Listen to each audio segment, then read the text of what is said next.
بسم اللہ الرحمن الرحیم اللہ ولی الذین آمنوا یخرجهم من الظلمات إلى النور والذین كفروا أولیاؤهم الطاغوت يخرجونهم من النور إلى الظلمات. الحمد لله رب العالمين والصلاة والسلام على سيد المرسلين وعلى آله وصحبه أجمعين ومن تبعهم بإحسان إلى يوم الدين. أعوذ بالله من الشيطان الرجيم. بسم الله الرحمن الرحيم. الحمد لله الذي له ما في السماوات وما في الأرض وله الحمد في الآخرة وهو الحكيم الخبير. محترم حاضرین، کل کے درس میں ہم لوگوں نے سورہ لقمان کے بعض مضامین اور فوائد تک رسائی حاصل کی تھی. سورہ لقمان کے بعد ترتیب قرآن میں صورتوں میں سورہ السجدہ ہے، اور اسے الف لام السجدہ بھی کہا جاتا ہے، اس لیے کہ اس میں ایک آیت ہے جس میں سجدہ مشروع ہے، مستحب ہے، اور دوسرے الف لام کے شروعات سے متعدد صورتیں قرآن میں موجود ہے، لیکن یہ اکیلی صورت ہے الف لام کے ساتھ جس میں سجدہ ہے.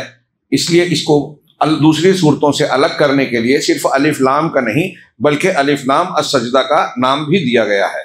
اس کی شروعات میں اللہ تبارک و تعالیٰ نے حروف مقطعات کے بعد ذکر کیا کہ اللہ ہی ہے جس نے آسمانوں، زمینوں اور ان کے درمیان کی چیزوں کو 6 دن میں پیدا کیا، اور آخر میں بھی اللہ تبارک و تعالیٰ نے یہ ذکر کیا کہ کیا اولم یہد لہم کم اہلکنا من قبلہم من القرون یمشون فی مساکنہم، کیا انہوں نے دیکھا نہیں کہ ہم نے ان سے پہلے بہت ساری قوموں اور بستیوں کو جو ہے ہلاک کر دیا، جو اپنے مساکن میں، رہائش گاہوں میں رہتے بستے تھے. اس میں ان لوگوں کے لیے لوگوں کے لیے نشانیاں ہیں، کیا وہ سنتے نہیں ہیں؟ پھر اس کے بعد اللہ نے اور بھی باتیں کہیں.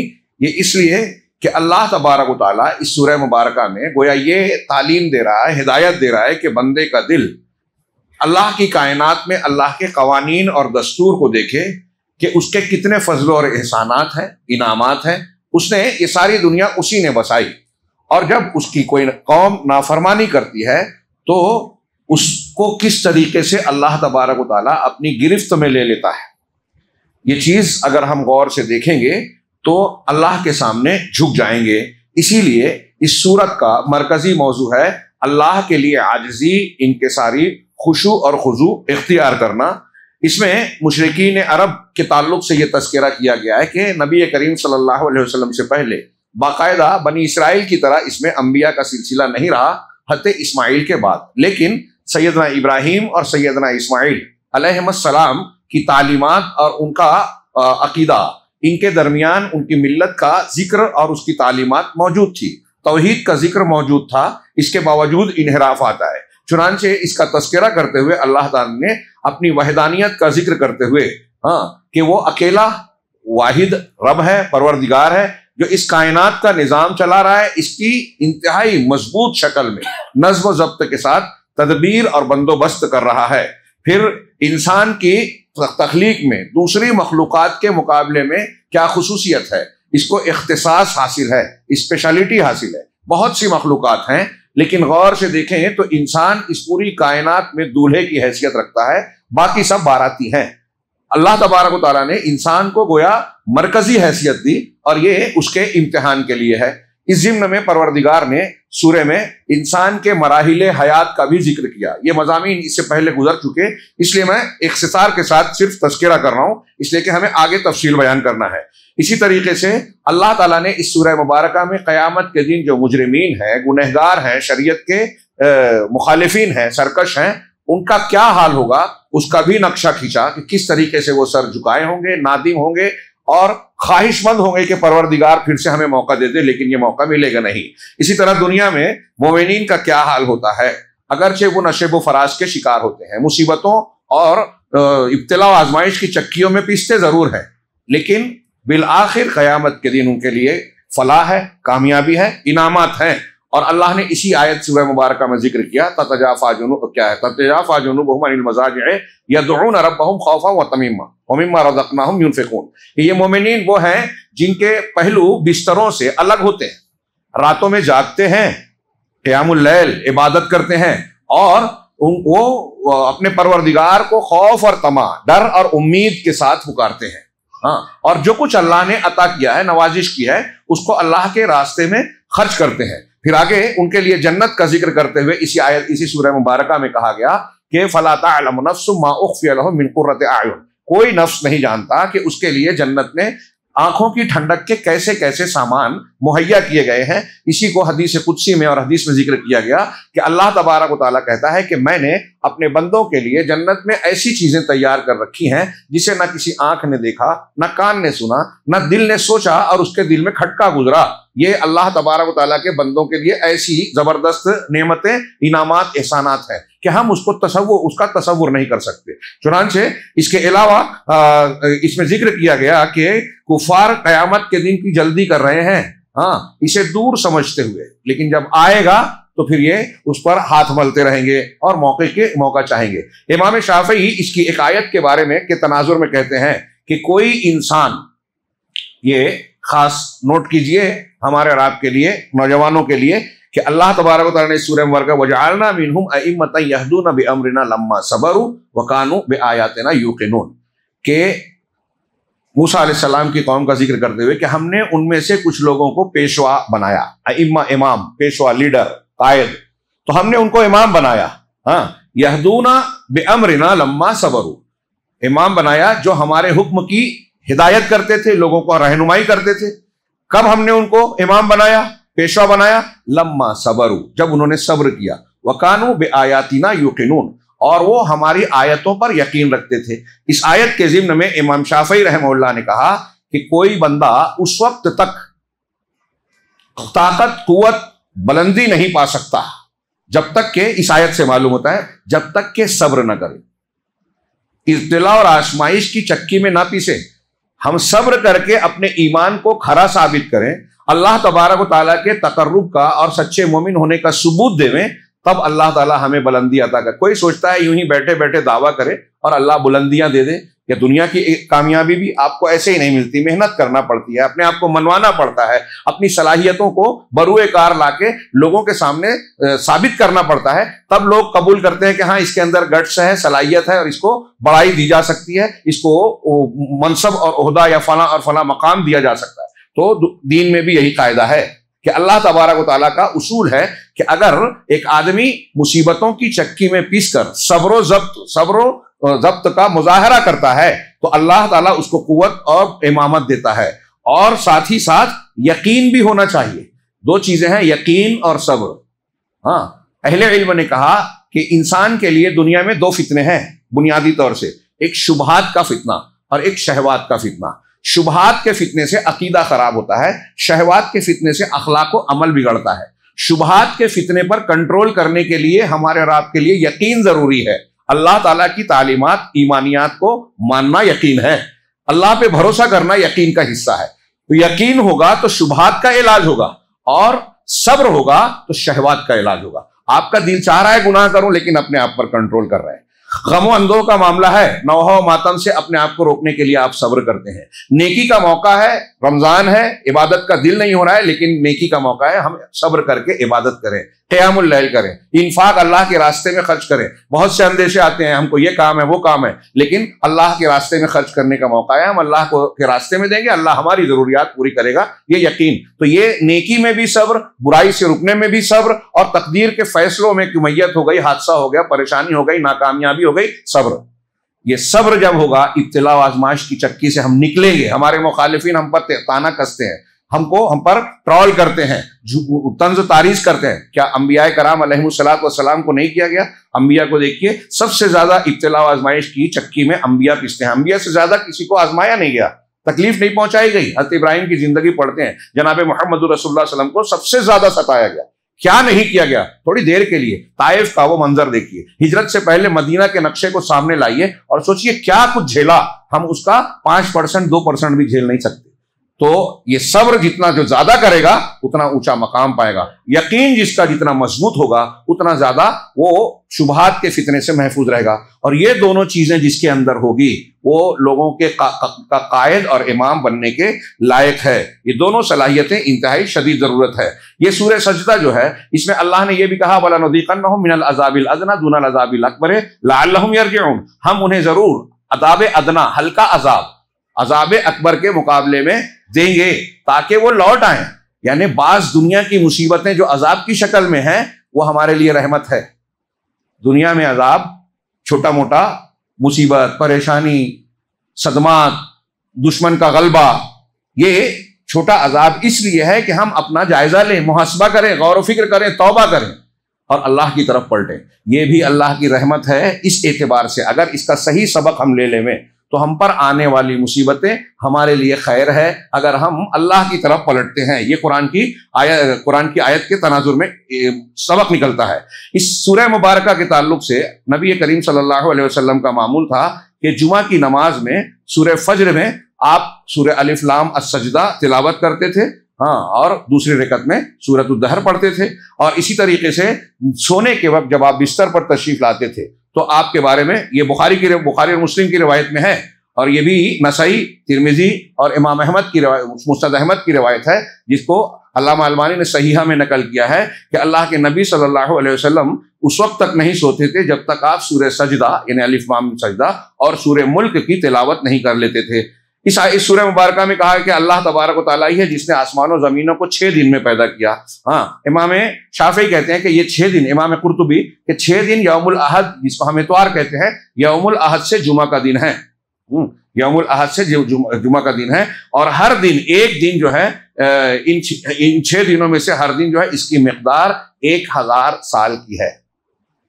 یہاں 1000 سال کا ذکر ہے، سورہ معارج میں 50,000 کا۔ تو اہل علم نے اس کی تطبیق دی ہے کہ میدان محشر میں کافروں کے لیے جو دن ہوگا 50,000 سال، مومنوں کے لیے 1000 سال، اور دوسری توجیحات بھی کی ہیں۔ اس کے بعد سورۃ الاحزاب، احزاب یعنی جماعتیں، حزب کی جمع احزاب۔ یہ اللہ کے نبی صلی اللہ علیہ وسلم اور مسلمانوں کے خلاف مشرکین مکافرین کے تمام گروہوں نے مل کر مدینہ پر یلغار کرنے کی کوشش کی، اور یہ چاہا پروگرام بنایا کہ سب لوگ مل کر ان کو جڑ سے اکھاڑ کر پھینک دے ہوئے، ان کو نیست و نابود کر دے ہوئے۔ اس مقصد کے تحت یہودیوں نے ہمارے ہاں عصر کی نماز کے بعد غزوات نبوی کا سلسلہ چل رہا ہے، اور اللہ کا کرنا یہ کہ آج ہی غزوہ احزاب کا تذکرہ شروع ہوا ہے۔ نوجوانوں سے میں کہوں گا کہ وہ اگر حاضر نہ بھی ہو سکے تو اس سلسلے کو ضرور سنیں، نہ سن سکیں تو ضرور پڑھیں۔ سیرت کا میں نے شروع میں درس میں کہا تھا کہ اللہ کے نبی صلی اللہ علیہ وسلم کے ایک غزوہ اور اس سے متعلقہ امور اور اس کے سلسلے میں قرآن کے جو تفسیریں اور ہدایات ہیں، ایک مدرسہ ہے، ایک غزوہ۔ غزوہ بدر ہوئی، اس کے متعلق پوری سورہ انفال نازل ہوئی، اس کا بیشتر حصہ۔ غزوہ احد کے بارے میں سورہ آل عمران میں کم و بیش 60 آیتیں۔ یہ غزوہ احزاب اس نام سے یہ پوری سورہ ہے، جس میں آیت نمبر 9 سے لے کے 25 تک اسی پر اللہ رب العالمین نے ذکر فرمایا ہے، اس سے متعلق باتیں ذکر کی ہیں۔ اسی میں 2 آیتیں بنو قریظہ سے متعلق، بنو نذیر کا غزوہ اس سے متعلق سورہ حشر ہے۔ تو ان غزوات کی اہمیت قرآن سے جوڑ کے دیکھیے، اور ان غزووں کو سمجھیں گے تو قرآن کی ان صورتوں اور ان آیتوں کو سمجھنے میں بھی آسانی ہوگی۔ یہ 5 ہجری میں مسلمانوں کے نیست نابود کرنے کے لیے یہودیوں کا 20 افراد پر مشتمل ایک وفد جو ہے وہ مشرکین مکہ کے پاس پہلے گیا اور کہا کہ اگر تم لوگ مسلمانوں پر حملہ کرو گے تو ہم آپ کا بھرپور ساتھ دیں گے، اور دیگر لوگوں کو بھی، قبائل کو بھی اس کے خلاف تیار کر کے ہم ساتھ لے لیں گے۔ مشرکین پہلے سے کئی وجوہات تھی جس کا تذکرہ ہم نے درس میں کیا ہے، یہاں تفصیل نہیں پیش کی جا سکتی۔ کئی وجہ تھی کہ وہ خار کھائے بیٹھے تھے، موقع کی تلاش میں تھے اور ڈرے سہمے بھی تھے۔ بدر ساندانی کے لیے کچھ دور جا کے ابو سفیان لشکر سے واپس آ گیا، جبکہ احد میں اس نے وعدہ کیا تھا کہ اگلے سال پھر ہم بدر میں جو ہے جنگ کریں گے، اور اللہ کے رسول نے کہا کہ ٹھیک ہے ہم تیار ہیں۔ نبی صلی اللہ علیہ وسلم نے 1500 کا لشکر لے کے بدر میں جا کر قیام بھی کیا، لیکن مکہ کا لشکر 2000 کے ساتھ نکلا اور جو ہے مر الزہران پہ جا کے ٹھہر گیا اور بہانے بازی کر کے واپس ہو گیا۔ انہیں اس بات کا قلق بھی تھا کہ وعدہ کر کے بھی ہم نے پورا نہیں کیا، اور ہمیں جو نقصان پہنچا، مسلمانوں کی طاقت روز بروز بڑھتی جا رہی ہے، اس کا انہیں بہت ٹینشن تھا، اور ساتھ ہی ساتھ یہ کہ ان کے طاقتور ہونے سے ہمارا جو شام جانے کا راستہ ہے، تجارتی معاملہ، گرمیوں کے موسم میں ادھر جاتے تھے، تو وہ راستہ بند ہو گیا ہے، بند ہو رہا ہے، تو ان کو بڑا خوف خطرہ اور اس کی فکر تھی، چنانچہ وہ ختم کرنا چاہتے تھے۔ یہودیوں کی اس پیشکش کو قبول کیا۔ یہودیوں نے ان کو تیار کرنے کے بعد غطفان کا قبیلہ، جو ایک اور بہت بڑا مشرک قبیلہ تھا، حوازن کے پاس گئے، سلیم کے پاس گئے، ایسے مختلف قبائل کے پاس گئے، اور ان میں سے اکثر و بیشتر قبائل تیار ہو گئے، اور اس زمانے میں ان سارے قبائل کو ملا کر جو فوج مدینہ کی سرکوبی کے لیے پہنچی، وہ تقریباً 10,000 پر مشتمل تھی۔ اس زمانے کے اعتبار سے عرب کے ان علاقوں میں اتنی بڑی تعداد کا اکٹھا ہو کر کسی قوم کے خلاف حملہ کرنا یہ ناقابل تصور سی چیز تھی، بہت بڑا لشکر تھا، جبکہ مدینہ کی ٹوٹل آبادی، یعنی صرف لڑنے والے نہیں بلکہ عورتیں، بچے، بوڑھے سب ملا کر بھی جو ہے اس تعداد کے برابر نہیں تھے، اور لڑنے والے جو تھے، اللہ کے نبی صلی اللہ علیہ وسلم نے جن لوگوں کو جمع کیا وہ زیادہ سے زیادہ 3000 بنے۔ ایک طرف یہ تھا معاملہ، دوسری طرف یہ معاملہ تھا کہ انتہائی سخت سردی کا موسم تھا، مسلمان اس وقت معاشی اعتبار سے بڑے دشوار مراحل سے گزر رہے تھے۔ اس کے بعد جب یہ جو خندق کھودنے والا معاملہ آیا، اس درمیان نبی کریم صلی اللہ علیہ وسلم اور صحابہ کرام کو پیٹ پر پتھر باندھنے پڑ رہے تھے۔ صحابہ نے ایک ایک پتھر باندھے تھے، شکوہ کیا بھوک کا، تو دیکھا کہ آپ کے پیٹ پر، آپ کے شکم پر دو پتھر بندھے ہوئے ہیں، اور اسی ضمن میں کہ یہ یلغار کرنے والے ہیں۔ اللہ کے نبی صلی اللہ علیہ وسلم نے مشورہ کیا، یہ مشورہ اجتماعی امور میں اہمیت رکھتا ہے۔ نبی صلی اللہ علیہ وسلم پیغمبر تھے، حکم دیتے تو سب لوگ مان لیتے، لیکن آپ نے مشورہ کیا، اس سے پتہ چلا کہ ہمارے لیے یہ نمونہ ہے، اجتماعی امور میں اہل ارباب حل و عقد سے مشورہ کرنا چاہیے، پبلک سے نہیں۔ ہمارے یہاں کوئی بولتا ہے، میں نے آج بیان کیا اثر کے بعد، کہ کوئی مشورہ ہوتا ہے، فیصلہ ہوتا ہے، ایک چلتا پھرتا آدمی بتا رہے یہ نہیں کرنا تھا۔ انتہائی غیر اسلامی، غیر تربیتی طریقہ ہے یہ، اس کو چھوڑ دیجیے عادت کو۔ مشورہ سے طے جو چیز ہو رہی ہے تو مشورہ کرنے والوں کے سامنے مختلف پہلو رہے ہوں گے، کیا غور کر کے انہوں نے فیصلہ کیا یہ ہم نہیں جانتے۔ خیر، نبی کریم صلی اللہ علیہ وسلم نے اس کو مشروع کیا کہ مشورہ کیا جائے، اور اس میں مختلف رائے آتی ہیں۔ میں ایک چیز سوچتا ہوں، سامنے والا دوسری چیز سوچتا ہے، ایک پہلو میری نظر میں نہیں ہے، دوسرے کی نظر میں ہے، تو بہتر باتیں آتی ہیں، اور اس کے اور بھی کئی فوائد ہیں۔ مشورہ کیا، حضرت سلمان فارسی رضی اللہ تعالیٰ عنہ نے کہا کہ ہمارے یہاں فارس میں ایک علماء صحابہ میں سے تھے، ان کے ایمان لانے کی لمبا واقعہ قصہ ہے، مختلف مذاہب سے آتش پرست تھے، عیسائی بنے، یہودی کے پاس غلام ہوئے، اس کے بعد نشانیاں دیکھ کر توریت انجیل کے عالم بن گئے تھے، نشانیاں دیکھ کر ایمان لائے تھے۔ انہوں نے کہا کہ ہمارے یہاں فارس میں جب کوئی قوم کسی کا اور حملہ کرتی تو اپنے دفاع اور بچاؤ کے لیے ہم شہر اور بستی کے ارد گرد خندقیں کھودتے تھے، چنانچہ میرا یہ مشورہ ہے کہ ہم خندق کھود لیں۔ اللہ کے نبی صلی اللہ علیہ وسلم نے یہ دفاعی تجویز پسند کی اور اس کا حکم دیا۔ بہت کم وقت بچا تھا، فوج نکل چکی تھی دشمن کی، اس لیے اللہ کے رسول نے بڑے حکیمانہ انداز میں 10 صحابہ کی جماعت بنائی، اور ہر 10 کو کہا کہ تم میں سے ہر شخص کو 40 فٹ 30 فٹ بیان کیا گیا، ذرا سا شک میں پڑھ رہا ہوں، 30 یا 40 فٹ ایک ایک گروپ کو کہا کہ تم کو خندق بنانا ہے، اور مدینہ کے شمالی حصے میں جہاں سے داخل ہو سکتے تھے، کئی حصوں میں تو جو پہاڑیاں تھیں، کھجور کے درخت تھے، پیچھے بنو قریظہ کا قبیلہ تھا جو یہودیوں کا ایک بڑا قبیلہ تھا، ان سے مصالحت تھی۔ اب سامنے سے 10,000 کا لشکر آیا، اور پھر بعد میں ان بنو قریظہ والوں نے بدعہدی کی اور مصالحت توڑ دی اور مشرکین کی مدد کرنے لگے۔ منافقین اندر سے مخالفین تھے۔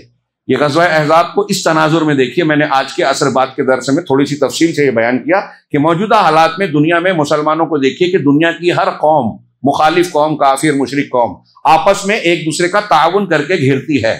مسلمانوں پہ مصیبت آتی ہے تو صرف زبانی جمع خرچ ہوتی ہے، کوئی اقدام نہیں ہوتا۔ ہمارے یہاں جو لوگ ہمارا ووٹ لے لیتے ہیں مسلمانوں کے ہمدرد اور سیکولر بن کے، جب مصیبت آتی ہے تو وہ خاموشی اختیار کرتے ہیں اور اس کو سیاسی اور مختلف قسم کی مصلحت کا نام دیتے ہیں۔ تو مسلمانوں کے ساتھ کوئی ہمدردی کا معاملہ نہیں رکھتا، اور پھر ہمارے درمیان کئی ایسے طبقات ہیں، افراد ہیں جو لانچ کیے جاتے ہیں خبریں پہنچانے کے لیے، مسلمانوں میں جھگڑا پیدا کرنے کے لیے، اختلاف کو بہاؤ کو ہوا دینے کے لیے، یہ منافقین کا کردار ادا کرتے ہیں۔ ایسا ہی معاملہ آپ غور کیجئے کہ یہ میدان جنگ میں ہم نہیں ہیں، لیکن غزوہ احزاب میں جو نقشہ ہے اور جس کے بارے میں قرآن نے جو نقشہ کھینچا ہے آپ پڑھیں گے تو دہل جائیں گے کہ صحابہ کرام کے جماعت میں بھی اللہ تبارک و تعالیٰ کا وَزُلْزِلُوا هُنَالِكَ ابْتُلِيَ الْمُؤْمِنُونَ وَزُلْزِلُوا زِلْزَالًا شَدِيدًا، اللہ نے کہا قرآن میں اسی سورہ احزاب میں کہ وہاں مسلمانوں کو آزمایا گیا اور شدید طریقے پہ ان کو جھنجھوڑ دیا گیا۔ زلزلہ کا لفظ استعمال کیا جس میں زمین درہم برہم ہو جاتی ہے، تو زلزلوا زلزالا شدیدا، سخت طریقے سے زلزلے کا شکار ہو گئے، یعنی جھنجھوڑ دیے گئے۔ اتنے خوفناک اور خطرناک اور نازک حالات تھے۔ اس تناظر میں جو معاملات ہوئے، اللہ تبارک و تعالیٰ نے یہ سورہ مبارکہ نازل فرمائی جس کا نام غزوہ سورۃ الاحزاب ہے۔ اس غزوے کو غزوۃ الاحزاب بھی کہتے ہیں اور غزوہ خندق بھی کہتے ہیں۔ آغاز میں اللہ تبارک و تعالیٰ نے نبی کریم صلی اللہ علیہ وسلم سے خطاب کر کے فرمایا یا ایھا النبی اتق اللہ ولا تطع الکافرین والمنافقین ان اللہ کان علیما حکیما۔ یہ گویا آغاز اور بنیاد ہے کہ اے نبی اللہ سے ڈرتے رہیے۔ سب سے بنیادی ہتھیار ایمان، سب سے بڑی طاقت تقویٰ۔ حضرت عمر نے خط میں لکھا تھا سعد بن ابی وقاص کو جب وہ ایران کے محاذ پہ تھے کہ تقویٰ تمہارا سب سے بڑا ہتھیار ہے، دشمن کے خلاف سب سے بڑی چال ہے۔ سنا آپ نے؟ سب سے بڑا ہتھیار، سب سے کامیاب چال تقویٰ ہے۔ لوگ دھوکہ دینے کو، جھوٹ بولنے کو ذہانت سمجھتے ہیں آج کہ بے وقوف بنا کے میں نے کسی سے پیسہ اینٹ لیا، بے وقوف بنا کے دھوکہ دے کے میں نے کسی سے ووٹ لے لیا، بے وقوف بنا کے اپنا کام نکال لیا۔ تو یہ کامیابی یا یہ چالاکی نہیں ہے، یہ حماقت ہے۔ آپ اپنے شخصیت کو مجروح کرتے ہیں، بدنام کرتے ہیں، داغدار بناتے ہیں، اور کل آج آپ سے جس نے دھوکہ کھایا ہے کل وہ آپ پر اعتماد نہیں کرے گا۔ مارکیٹ میں جو شخص بے ایمان بدنام ہو جاتا ہے وہ مارکیٹ میں کھڑا نہیں رہ پاتا، اور جو ایماندار ہوتا ہے وقتی طور سے اسے کچھ نقصان محسوس ہوتا ہے بعض مقامات پر کہ میرا مال خراب ہے، لوگ خریدتے نہیں، لیکن جب وہ خود سے کہتا ہے کہ میرے مال میں یہ نقص ہے، خامی ہے، تو کل دوسرے دن جب وہ گاہک آتا ہے تو سمجھ جاتا ہے کہ یہ آدمی ایسا ہے کہ اگر خرابی ہے تو خود بتاتا ہے، بھروسہ کر کے اس سے لے گا۔ تو دنیا دار لوگ بھی کہتے ہیں honesty is the best policy. تو تقویٰ جو ہے دنیا اور آخرت کے تمام بھلائیوں اور خیرات کی بنیاد ہے۔ نبی کو خطاب کیا گیا اور نبی ہمارے لیے اسوہ ہے، اس لیے نبی کے واسطے سے پوری امت کو کہا گیا کہ تقویٰ اختیار کیجیے اور کافر و منافقین کی اطاعت مت کیجیے۔ کافر منافقین کی اطاعت مت کیجیے۔ دنیا میں مسلمانوں میں جتنے لوگ شرک و کفر و غلط مسلک اختیار کیے ہوئے ہیں وہ کہیں نہ کہیں کافر اور منافقین کے اصولوں پہ چل رہے ہیں۔ جنہوں نے فرقہ بندی کی، یہود و نصارہ نے فرقہ بندی جیسے کی ویسے یہ بھی کر رہے ہیں۔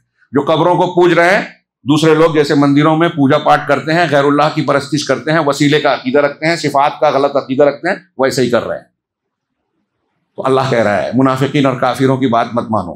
ہاں یقیناً اللہ علیم حکیم ہے۔ جب اللہ علم والا ہے، آپ مانتے ہو، اللہ حکمت والا ہے، آپ جانتے ہو، تو پھر اللہ کے علم اور اللہ کی حکمت سے بڑھ کے دنیا میں کس کا علم اور کس کی حکمت ہو سکتی ہے کہ اس کے قانون کو چھوڑ کے تو دوسروں کی پیروی کرو۔ پھر آگے اللہ تعالیٰ نے اطاعت وغیرہ کا ذکر کیا۔ ہاں پھر اس کے بعد سورت کے آغاز میں نبی صلی اللہ علیہ وسلم کو تقوی کا حکم دیا گیا، اور خاتمے میں بھی اللہ تبارک و تعالیٰ نے آخر میں یہی کہا یا ایھا الذین آمنوا اتقوا اللہ وقولوا قولا سدیدا۔ خطبۃ الحاجہ، نکاح وغیرہ کے وقت جو پڑھا جاتا ہے اس کو اصل میں خطبۃ الحاجہ ہے، اس کو نکاح کے وقت بھی پڑھ لیا جاتا ہے، نہ بھی پڑھے تو نکاح ہو جائے گا۔ ہاں تو اللہ نے وہاں فرمایا اے ایمان والو، یہاں نبی سے کہا، وہاں ایمان والوں سے کہا آخر میں، اللہ سے ڈرتے رہو، وقولوا قولا سدیدا، اور جچی تلی بات کہو، سچی بات کہو، درست بات کہو، یصلح لکم اعمالکم۔ جب تم ایسا کرو گے تو اللہ اس کی برکت سے تمہارے اعمال کو درست کر دے گا، ویغفر لکم ذنوبکم، اور تمہارے گناہوں کی بخشش کر دے گا۔ ہاں چنانچہ شروع اور آخر میں یہ تقوی کا حکم یہ بتاتا ہے کہ اصل مقصود شریعت ایک انسان سے اللہ کو جو مطلوب ہے وہ دل کا تقوی ہے، اللہ کا ڈر ہے، اور یہ جب ہوگا تو اللہ کی شریعت کی پابندی ہوگی۔ چنانچہ اس سورہ مبارکہ کا مرکزی عنوان ہے کہ اللہ کے حکم اور اسلام کے سامنے ایک بندے کو جھک جانا چاہیے، اس کو قبول کرنا چاہیے، اس کی شریعت کا اپنے آپ کو پابند بنانا چاہیے۔ اس کے موضوعات میں ایک اہم موضوع ہے نبی صلی اللہ علیہ وسلم کا اللہ کے پاس مقام بلند، اونچا مرتبہ اور اونچا رتبہ۔ اللہ کے نبی صلی اللہ علیہ وسلم کی شخصیت اللہ کے نزدیک مخلوقات میں سب سے مقرب، سب سے محبوب، سب سے اونچے درجے والی ہے۔ ہاں لیکن اللہ نہیں ہے، دھیان رہے یہ بات۔ نبی کریم صلی اللہ علیہ وسلم سید المرسلین ہے، رسولوں کے سردار، خاتم النبیین ہے، ہاں، رحمت للعالمین ہے، صاحب کوثر ہیں، شفیع المذنبین یوم القیامہ ہیں، ہاں، قیامت کے دن شفاعت کبریٰ کا حق صرف آپ کو ملے گا، کئی حق آپ کو ملے گا، آپ کی کئی خصوصیات ہیں دنیا میں بھی، آخرت میں بھی، انبیاء میں بھی اور عوام میں بھی، یعنی عام لوگوں پر بھی آپ کو کچھ خصوصیت حاصل ہے، نبیوں میں بھی آپ کو کچھ خصوصیت حاصل ہے، دنیا میں بھی کچھ خصوصیات حاصل ہیں، آخرت میں بھی حاصل ہے، لیکن ان سب کے باوجود آپ اللہ کے بندے ہیں، اللہ نہیں ہیں، اللہ کی صفات، خصوصیات، اعمال میں شریک 1% بھی نہیں ہے۔ چنانچہ یہ دھیان رہے، نبی کریم اس سورہ مبارکہ میں نبی کریم صلی اللہ علیہ وسلم کے انتہائی اعلیٰ مقام کا ذکر کیا گیا، اور یہ اعلیٰ مقام جب آپ بیان کرتے ہیں تو لوگوں کی بڑی عجیب تضاد ہم آج مسلمانوں میں دیکھتے ہیں کہ ایک طرف جب نبی کے مقام کو بیان کرنے آتے ہیں تو اس مقام سے جو اللہ نے مقرر کیا اوپر اٹھانا چاہتے ہیں، اللہ سے ملا دینا چاہتے ہیں، اور دوسری طرف عجیب وہی طبقہ جو یہ کرتا ہے اسی موقع پر اللہ کے نبی کی سنتوں، آپ کے طریقے اور شریعت کو جان کر بھی ماننے کو تیار نہیں ہوتا، آپ کی حدیثوں اور سنتوں کو قبول نہیں کرتا، یہاں جفا کرتا ہے، وہاں غلو کرتا ہے۔ ایک افراد ہے کہ آپ کو آپ کے مقام سے بڑھاتا ہے، اور دوسری طرف تفریط یہ ہے کہ پیر صاحب نے جو کہہ دیا میں وہی مانوں گا، امام صاحب نے جو بتایا اسی کو قبول کروں گا، میرے باپ دادا جو کرتے چلے آ رہے ہیں اسی کو، چاہے آپ حدیث بتاؤ، رسول کی سنت بتاؤ، قابل قبول نہیں ہے۔ تو ان دونوں افراط و تفریط کو آپ جان لے کہ یہ شدید قسم کی گمراہی ہے، اور یہ عالمگیر گمراہی ہے۔ مولانا آزاد کا جملہ میں اکثر نقل کرتا ہوں کہ دنیا کے لوگوں کی یہ عالمگیر گمراہی پوری انسانی تاریخ میں ہے کہ یا تو کسی انسان کو وہ بھی نہیں مانتے جو وہ ہوتا ہے، الفاظ میں بات ان کی ہے کہ یا تو وہ بھی نہیں مانتے جو وہ ہے، جو مقام ہے، یا پھر مانتے ہیں تو جو مقام ہوتا ہے اس سے بڑھا دیتے ہیں۔ حضرت عیسیٰ علیہ السلام کو یہودیوں نے نبی بھی نہیں مانا، نصارہ نے مانا تو اللہ کا بیٹا نعوذ باللہ بنا دیا۔ یہ نبی کریم صلی اللہ علیہ وسلم اس تفصیل کے بعد دیکھیے کہ اس سورہ مبارکہ میں آیت نمبر 1، آیت نمبر 28، آیت نمبر 45 اور 50 میں اللہ تبارک و تعالیٰ نے اپنے نبی کو خطاب کیا۔ کہیں بھی پورے قرآن میں اللہ نے نبی کا نام لے کر نہیں پکارا، اور اس سورہ مبارکہ میں 4 مقامات پہ یا ایھا النبی کہا۔ یہ آپ کی عزت و توقیر کا ایک پہلو ہے کہ اللہ رب العالمین ہے، خالق و مالک ہے، وہ اپنے نبی کو خطاب کر رہا ہے۔ آپ دیکھیے یا نوح ہو، یا ابراہیم ہو، یا موسیٰ، مواتل کا بیمین کا یا موسیٰ، دوسرے نبیوں کا نام لے کے خطاب کیا، لیکن کہیں بھی نبی کریم صلی اللہ علیہ وسلم کا نام لے کے خطاب نہیں کیا۔ پہلی آیت میں یا ایھا النبی اتق اللہ، یہ میں نے 4 آیتوں کا ذکر کیا۔ یہ اس سے پتہ چلتا ہے کہ اللہ کے نزدیک نبی کریم صلی اللہ علیہ وسلم کا مقام یہ ہے کہ اللہ تعالیٰ خود اللہ کی رسول صلی اللہ علیہ وسلم کے تعلق سے یہ کہہ رہا ہے کہ نام لے کے خطاب نہیں کر رہا ہے، جہاں بھی ندا دی نبی کہہ کے، رسول کہہ کے پکارا۔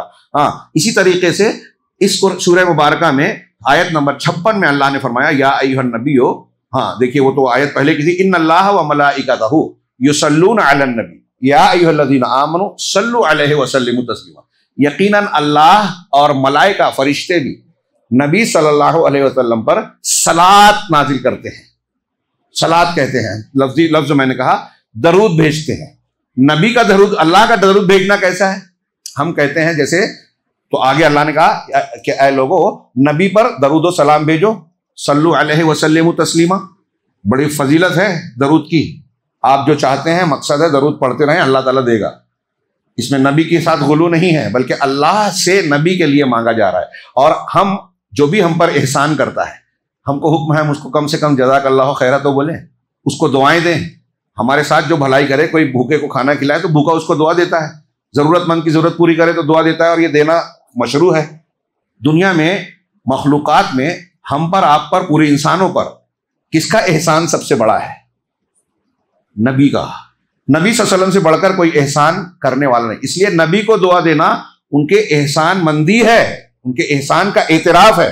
بہرحال یہ اللہ کا حکم ہے کہ آپ درود و سلام نبی پر بھیجیں، تو ہم جب کہتے ہیں صلی اللہ علیہ وسلم یا دوسرے درود کے صیغے استعمال کرتے ہیں تو اس کا معنی کرتے ہیں کہ اے اللہ اپنے نبی پر درود نازل فرما، ان کو سلامتی دے، سلام ہو ان پر۔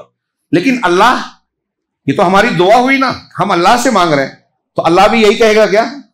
اللہ کا درود بھیجنا کیا مطلب ہے؟ امام ابو العالیہ رحمہ اللہ، کئی اقوال ہیں علماء کے، امام ابو العالیہ بہت بڑے تابعی ہیں، بہت سے صحابہ کے شاگرد ہیں، ان کا قول امام بخاری نے نقل کیا صحیح بخاری میں کہ وہ کہتے ہیں کہ اللہ تعالیٰ کا درود اپنے رسول پر یہ ہے کہ اللہ رحمت نازل کرتا ہے۔ اللہ تعالیٰ جب کہتا ہے کہ نبی آپ پر درود ہے، مطلب اللہ کے لیے اللہ کی طرف سے رحمت ہے. اللہ دعا نہیں کر رہا ہے، اللہ فیصلہ کرتا ہے. اللہ کس سے دعا کرے گا؟ اللہ تو خود فیصلہ کرنے والا ہے نا. تو اللہ تعالیٰ جو ہے وہ رحمت نازل کرتا ہے. اللہ کی درود کا یہ مطلب ہے. فرشتوں کی درود کا مطلب کیا ہے؟ کہ فرشتے اللہ کے رسول صلی اللہ علیہ وسلم کے لیے سلامتی کی، رحمت کی دعا کرتے ہیں، رحمت کی دعا کرتے ہیں. اور یہ مسلمانوں کے لیے بھی کرتے ہیں. حدیث میں ہے کہ جب ایک آدمی نماز فرض پڑھ کر اپنی جگہ بیٹھا رہتا ہے تو جب تک بیٹھا رہتا ہے تب تک فرشتے اللہ سے دعا کرتے ہیں اللہم اغفر لہ ورحمہ، اے اللہ اس کو بخش دے اور رحمت. آپ کو فرشتوں کی دعا چاہیے تو فرض نماز پڑھ کر تھوڑی دیر بیٹھیں، ذکر و اذکار کریں، فرشتوں کی دعائیں لیں. تو بہرحال اللہ تعالیٰ نے خود حکم دیا یا ایھا الذین آمنوا صلوا علیہ وسلموا تسلیما. یہ نبی کریم صلی اللہ علیہ وسلم کا کیا مقام ہے. ہاں، اب یہیں یہ ثابت ہوا کہ اللہ کے رسول صلی اللہ علیہ وسلم پر جب درود بھیجنا ہے، اور اس درود کو شریعت میں جب مشروع کیا گیا، میں تھوڑی سی تفصیل، شریعت میں مشروع کیا گیا تو ہم دیکھیں کہ نماز میں بھی ہم کو درود پڑھنے کا حکم دیا گیا ہے. اللہم صلی علی محمد. نمازوں میں، اذان میں اللہ کے کلمے کے ساتھ، شہادت کے ساتھ محمد صلی اللہ علیہ وسلم کی رسالت کا اقرار ہے. جہاں اللہ کا ذکر ہے عموماً وہاں رسول کا بھی تذکرہ کرنا مشروع کیا گیا، حکم دیا گیا ہے. اس سے نبی کریم صلی اللہ علیہ وسلم کا جو سورہ شرح میں کہا الم نشرح لک صدرک ووضعنا عنک وزرک، کیا ہے آگے، ورفعنا لک ذکرک، آگے جو ہے ورفعنا، ہم نے آپ کے ذکر کو آپ کے لیے بلند کیا. کس قدر بلند کیا؟ دنیا میں کوئی مخلوق اس مقام کا نہیں ہے، یعنی اللہ رب العالمین نے جو آپ کو مقام عطا فرمایا. اسی طریقے سے اللہ تبارک و تعالیٰ نے آپ کو جعلہ القدوۃ الحسنہ للمؤمنین، نبی صلی اللہ علیہ وسلم کو اس سورہ مبارکہ میں بالکل صاف صاف کہا کہ تمام مسلمانوں کے لیے، بلکہ اگر دیکھا جائے تو تمام انسانوں کے لیے، صرف مسلمانوں کے لیے نہیں، یہ تمام انسان. سورہ انبیاء میں کہا وما ارسلناک الا رحمۃ للعالمین، ہم پڑھ چکے، تمام جہانوں کے لیے رحمت ہے.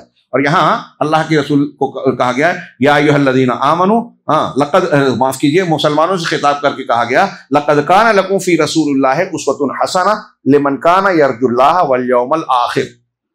تمہارے لیے رسول کی ذات میں اسوۃ حسنہ ہے. اسوہ سمپل، نمونہ. دنیا میں کوئی کمپنی کسی چیز کا سمپل بنا کے دیتی ہے، کمپنیاں کہ ایسا چاہیے. اب سوچئے کہ اللہ جس کو سمپل کہہ رہا ہے اس سے اچھا سمپل کوئی ہو سکتا ہے کیا؟ ہاں، اللہ نے کہا تمہارے لیے رسول کی ذات میں اسوہ ہے. اب اس ایک آیت پر تھوڑا سا منہجی اعتبار سے غور کیجئے. یہ اللہ کا فرمان ہے، کوئی مذاق نہیں ہے، کسی ایرے غیرے کی بات نہیں ہے، کسی مخلوق کی بات نہیں ہے کہ کوئی مومن بندہ پڑھے اور یوں ہی گزر جائے، اس کو اہمیت نہ دے، ہلکے میں لے ہوئے. نہیں، ہو ہی نہیں سکتا. اللہ کہہ رہا ہے تو ہمارے لیے کہہ رہا ہے، ہماری ہدایت اسی میں ہے، کامیابی اسی میں ہے. اس میں کوئی شک نہیں ہے کہ ہم اللہ کی اور رسول کی بات مانیں گے تو گمراہی کا کوئی سوال ہی نہیں ہے. اب سمپل اس بات کو سامنے رکھ کے یہ آیت پڑھیے کہ اللہ کہہ رہا ہے کہ تمہارے لیے رسول کی ذات میں بہترین نمونہ ہے. اب سوال ہے کس چیز میں نمونہ ہے؟ ہمارے لیے رسول اللہ صلی اللہ علیہ وسلم کی شخصیت میں کس بات کے لیے نمونہ ہے؟ آپ بتائیے. جی، ہر چیز میں، ماشاء اللہ، بارک اللہ فیکم. ہر چیز میں، عقیدے میں بھی آپ نمونہ ہیں، عبادت میں بھی آپ نمونہ ہیں، معاملات میں آپ نمونہ ہیں، زندگی کے شعبوں میں حلال حرام کیا ہے، کیا کھانا چاہیے، کیا کھانا نہیں چاہیے، کس سے کیسے بات کرنا چاہیے، والدین کے کیا حقوق ہے، بچوں کے کیا حقوق ہے، بوڑھوں کی عزت کیسے کی جائے، معاملات پڑوسیوں کے ساتھ کیسے کی جائے، جنگ ہو تو کون سے آداب اصول اختیار کیا جائے، اور سارے معاملات زندگی کے سارے معاملے میں رسول اللہ صلی اللہ علیہ وسلم ہمارے لیے نمونہ ہے. اب جس رسول کا یہ مقام اور شان ہے کہ اللہ تعالیٰ ان کو عزت دے رہا ہے کہ نام سے کہیں نہیں پکار رہا ہے، جس رسول کا یہ مقام ہے کہ اللہ تعالیٰ حکم دے رہا ہے صلو علیہ وسلم تسلیما، جس رسول کے بارے میں خود اللہ کہہ رہے تمہارے لیے نمونہ ہے، اس سے اچھا نمونہ کوئی ہو سکتا ہے کیا؟ سوال دنیا کے کسی بھی مسلمان سے پوچھئے، موٹی عقل والے سے، کیا جواب دے گا؟ ہو ہی نہیں سکتا نا. لیکن پھر دنیا کی زندگی میں مختلف قسم کے الٹے سیدھے اصول لوگوں نے بنائے اور یہ کہہ دیا کہ ٹھیک ہے ہم اللہ کے رسول کو مانتے تو ہیں لیکن تقلید کرتے ہیں فلاں امام کی. اب اللہ کے رسول کی حدیث یہ آ گئی اور امام کا قول اس کے خلاف پڑ گیا تو ہم امام کی مانیں گے، رسول کی نہیں مانیں گے. تو بتائیے کہ اس آیت کریمہ پر آپ کا ایمان یا اس کا عمل ہے کیا؟ اللہ کی یہ بات وہ مان رہا ہے کیا؟ منہ سے کہہ رہا ہے کہ ہاں میں مانتا ہوں، عمل سے نہیں مان رہا ہے، مسلک سے نہیں مان رہا ہے، منہج وہ اختیار نہیں کر رہا ہے جو رسول کا ہے. وہ ابن عربی کا فلسفہ اختیار کر رہا ہے اور کہہ رہا ہے ڈاکٹر اسرار کی زبان میں، ابن عربی کی زبان میں، ہر چیز میں اللہ ہے. رسول کا عقیدہ وہ اختیار نہیں کر رہا ہے، ہندوؤں کا عقیدہ اختیار کر رہا ہے. یہ ہندوؤں کا شنکراچاریہ کا عقیدہ ہے کہ پرماتما ہر چیز میں ہے. ہمارے دیوبند کے مفتی صاحب نے ابھی کسی نے پوچھا تھا، مفتی صاحب نے یہاں تک کہا ناندیڑ کے ایک جلسے میں ہیں، یہاں ناندیڑ کے عبدالعظیم بھائی اور دوسرے کئی لوگ پوچھے، اسٹیج پہ پوچھنے پر کہا تھا کہ ہمارے مفتی صاحب سے سوال کیا گیا کہ آپ کہہ رہے ہیں ہر چیز میں اللہ ہے، تو اس کا مطلب ہندو جس مورتی کی پوجا کرتا ہے اس میں بھی؟ کہاں اس میں بھی ہے. لمبی تفصیل ہے، میں نتیجے کی بات کہہ رہا ہوں. اس میں بھی اللہ ہے. اس سے بڑا شرک، اس سے بڑا کفر دنیا میں ہے ہی نہیں. اور بہت سے مسلمان اسے مان رہے ہیں تصوف کے راستے سے. یہ بدعقیدگی مسلمانوں میں گھسی ہوئی ہے. نبی صلی اللہ علیہ وسلم کا یہ عقیدہ نہیں تھا، کسی نبی کا نہیں تھا، قرآن کا نہیں ہے. خالق مخلوق الگ ہیں، دونوں ایک نہیں ہے. جو خالق مخلوق کو ایک مانے، اللہ کو ہر جگہ مانے، ہر چیز کے اندر مانے، یا کسی چیز میں حلول کرنے والا مانے، جیسے نصارہ حضرت عیسیٰ میں حلول کرنے والا مانے، کافر. روافظ میں سے نصیری جو حضرت علی کے اندر اللہ کو مانتے ہیں، کافر. جو کسی اور شخصیت میں یا تمام انسانوں میں، تمام جانوروں میں اللہ کو حلول کرنے والا مانتے ہیں، کافر. صرف نصارہ نے صرف حضرت عیسیٰ میں اللہ کو حلول کرنے والا مانا، تو قرآن نے ان کو کافر کہا. یہ تو سب میں بول رہے ہیں. ہاں، تو عقیدے میں میں جو اشارہ کر رہا ہوں، یہاں بہت وقت نہیں ہوتا، ہاں تھوڑا سمیٹنا پڑتا ہے. بہت مختصر میں یہ بات کہہ رہا ہوں کہ نبی کریم صلی اللہ علیہ وسلم، قرآن ہم پڑھ رہے ہیں تو قرآن ہمیں کہہ رہا ہے کہ صراط مستقیم پر تمہیں چلنا ہے، تو تمہارے لیے رسول اللہ صلی اللہ علیہ وسلم کی ذات میں بہترین نمونہ ہے. آپ کی شخصیت کے آنے کے بعد پچھلے انبیاء کی تعلیم نہیں چلے گی، منسوخ ہو گئی. اللہ کے رسول اللہ نے کتنا کلیئر اور صاف حضرت عمر سے کہا تھا کہ موسیٰ بھی زندہ ہو جائیں تو میری اتباع کے بغیر چارہ نہیں. سوچئے ذرا، اور مسلمانوں کو سوچوائیے جو نبی کے سامنے دوسری شخصیات کو کھڑا کر کے آپ کی باتوں کو رد کرتے ہیں مختلف ہیلے بہانے سے، اور پھر یہ بھی سمجھتے ہیں کہ ہم نبی کو مان رہے ہیں. سوچئے کہ نبی کے سامنے حضرت موسیٰ علیہ السلام جو سچے رسول ہیں اور ان پر ہمارا ایمان ہے، موسیٰ علیہ السلام کے درجے کو کوئی امام پہنچ سکتا ہے کیا؟ لیکن ان کی بات رسول اللہ صلی اللہ علیہ وسلم کی بات کے سامنے نہیں چلے گی. یہ حدیث کہہ رہی ہے اور سب مانتے ہیں، یہ پھر امام کی بات اور فلاں کی بات اور فلاں کی بات کیسے چلے گی؟ سمجھ کے باہر. کیسے ایک مسلمان اسے ایکسپٹ کرتا ہے؟ ہم یہ نہیں کرتے کہ یہ امام، اب یہاں جب ہم یہ کہتے ہیں کہ آپ اماموں کو غلط کہہ رہے ہیں، فلاں کو غلط کہہ رہے ہیں، وہ بھی صحیح ہے. اجتہادی خطا ہو سکتی ہے. انہوں نے خود کہا ساری دین کی ساری تعلیمات ہر شخص کے پاس نہیں، اسی لیے تو انہوں نے کہا کہ جب صحیح حدیث مل جائے تو میرا قول چھوڑ دینا. کیا مطلب ہے؟ کیوں کہا؟ اسی لیے کہا کہ ہمارے پاس سب ساری صحیح حدیثیں نہیں ہیں، ہم سے غلطی ہو سکتی ہے. کہیں ہم نے اجتہاد کیا، اس سلسلے میں کوئی حدیث آ گئی جو ہمارے اجتہاد کے خلاف ہے، اسے قبول کر لینا. اور اجتہاد میں جو غلطی بھی، اللہ اس کو معافی نہیں کرے گا، اس پہ اجر بھی دے گا. تو وہ تو اجر پائیں گے غلطی بھی کر کے، لیکن آپ ان کی غلطی کی اتباع کر کے حدیث کو چھوڑ کے مجرم بنیں گے. اس آیت اور ایسی اس معنی کی قرآن کی اور بھی آیت ہے، جو رسول دیں لے لو، جس سے منع کر دے رک دو. میں ایک جملہ کہتا ہوں، پھر سے دہرا رہا ہوں، اسے یاد کیجئے. یہ ہمارے دین کی بنیادوں میں سے ہے، اصولوں میں سے ہے کہ دنیا کا کوئی انسان ہوا میں اڑے، پانی پہ چلے، آگ میں بیٹھے، کرامت کھلے، کسی وضو سے کتنی بھی نماز پڑھے، چاہے جو مقام حاصل کر لے، اس کو یہ حیثیت حاصل نہیں ہو سکتی جو اللہ تبارک و تعالیٰ نے جناب محمد رسول اللہ صلی اللہ علیہ وسلم کو عطا کی ہے. لقد کان لکم فی رسول اللہ اسوۃ حسنہ. کسی اور شخصیت کو اسوہ حسنہ ہم نہیں بنا سکتے. یہ اللہ نے درجہ دیا ہے کہ آپ کے لیے آپ کی شخصیت ہمارے لیے اسوہ حسنہ ہے، اور یہ قرآن نے بتایا. اللہ نے جب مقرر کیا آپ کو اسوہ اور ہدایت کا مرکز بنایا، تو آپ کی سیرت، آپ کی حدیثوں اور آپ کی زندگی کو قرآن کی طرح قیامت تک کے لیے محفوظ بھی کر دیا. اب یہاں یہ جملے پر کچھ لوگ اعتراض ہے، قرآن کی طرح. قرآن محفوظ ہے، اس کا ایک ایک لفظ صحیح بات ہے. حدیثوں میں ضعیف موضوع اور یہ بھی تو ہے. آپ مجھ سے اعتراض کریں گے. میں یہ عرض کرنا چاہتا ہوں کہ اللہ تعالیٰ نے آپ کی زندگی کی صحیح باتوں کو محفوظ رکھا ہے. اگر ایک آدمی تحقیق کرنا چاہے تو آرام سے جان سکتا ہے کہ کیا صحیح ہے، کیا واقع ہوا. اور قرآن اور نبی کریم صلی اللہ علیہ وسلم کی زندگی ساتھ ساتھ چل رہی ہے. اب یہ دیکھیے، ہم غزوہ احزاب پڑھ رہے ہیں، اس میں سورۃ الاحزاب پڑھ رہے ہیں. اب سوچئے کہ اللہ کے رسول اور صحابہ کی زندگی میں واقعہ پیش آیا غزوہ احزاب، اور اللہ تعالیٰ ان کے سلسلے میں جو باتیں بیان کی ہیں شروع سے، میں نے آیت نمبر 9 سے 25 تک کہا، ان آیتوں کو آپ غزوہ احزاب کے اللہ کے نبی صلی اللہ علیہ وسلم اور صحابہ کرام کے اعمال اور زندگی کے سے جوڑے بغیر ٹھیک سمجھ ہی نہیں سکتے. اس کا یہ مطلب نہیں کہ قرآن میں کمی ہے. قرآن حالات و قوائف کے تعلق سے بیان کر رہا ہے، تو اس کا معنی اپنے طور پر ظاہر ہے، لیکن ہماری عقل کی کمی ہے. بہت سی چیزیں ہماری سمجھ میں نہیں آئے گی جب تک ہم ان واقعات اور پس منظر کو نہیں دیکھیں گے جس میں قرآن کی وہ آیتیں نازل کی گئی. ابھی جیسے آپ مجھ سے پوچھتے ہیں کہ کیا آپ نے کھانا کھا لیا؟ میں نے جواب دیا ہاں. اب آپ کا سوال ہٹا کے میرا ہاں کہیں نقل کیجیے. ہاں تو کائے کا ہاں؟ حیدرآباد میں ہاؤ ہوتا ہے، ہاں بھی ہوتا ہے نا. تو آپ کا سوال جب جو سامنے ہے اس کے جواب میں جب میرا ہاں جوڑیں گے تو میرے ہاں کا مطلب ہے. لیکن آپ کا سوال ہٹا کے صرف میرا ہاں رہے گا تو آپ بولیں گے کیا ہاں بکواس کر رہے ہو، کس بات پہ ہاں کہہ رہے ہو. تو سمجھیے اسی طریقے سے کچھ واقعات میں قرآن نے تبصرہ کیا، ہدایات دی، اس کے سلسلے میں حقائق کو بیان فرمایا. تو ان واقعات کو دیکھ کر جب ہم قرآن پڑھیں گے تو اس کا معنی مفہوم بالکل کھل کر سامنے آ جاتا ہے. نبی کریم صلی اللہ علیہ وسلم کو اللہ تبارک و تعالیٰ نے اسوہ حسنہ قرار دیا. اسی طریقے سے اس سورہ مبارکہ میں اللہ تبارک و تعالیٰ نے کئی اعتبار سے یہ حکم دیا مومنوں کو کہ نبی صلی اللہ علیہ وسلم کو ایذا نہ دی جائے، ستایا نہ جائے، تکلیف نہ دی جائے. یا ایھا الذین آمنوا، اللہ نے مومنوں سے کہا لا تدخلوا بیوت النبی الا ان یؤذن لکم الی طعام غیر ناظرین اناہ، کہ اللہ کے اے مسلمانوں تو نبی کے گھروں میں داخل نہ ہو مگر اسی وقت جب تم کو اس کی اجازت دی جائے کھانے کی طرف، اس برتن کو دیکھے بغیر. اذا دعیتم، جب تم کو دعوت دی جائے، بلایا جائے. فادخلوا، ہاں تو جب دعوت دی جائے تو پھر چلے جاؤ، گھر میں جاؤ. فاذا طعمتم، لیکن جب کھا چکو، فانتشروا، تو منتشر ہو جاؤ. ہاں آگے کہا کہ وہاں بیٹھ کر جو ہے گپ شپ اور بات چیت میں نہ لگے رہو. یہ چیز جو ہے نبی کو اذیت دیتی ہے، لیکن وہ تم سے شرماتے ہیں کہ تم سے بولیں. ایسا کئی مرتبہ ہوتا ہے. یہ اخلاقیات سکھائی جا رہی ہے نبی کے لیے بطور خاص. عام حالات میں بھی ایک بندے کو اس کا خیال کرنا چاہیے کہ ہماری کسی نشست برخاست بات چیت سے کسی کو اذیت تو نہیں ہو رہی. یہ تعلیم ہے اور اس تعلیم میں ہمارا کامن سینس، فہم عامہ کام کرنا چاہیے کہ کہاں کون سا اختیار کیا جائے رخ.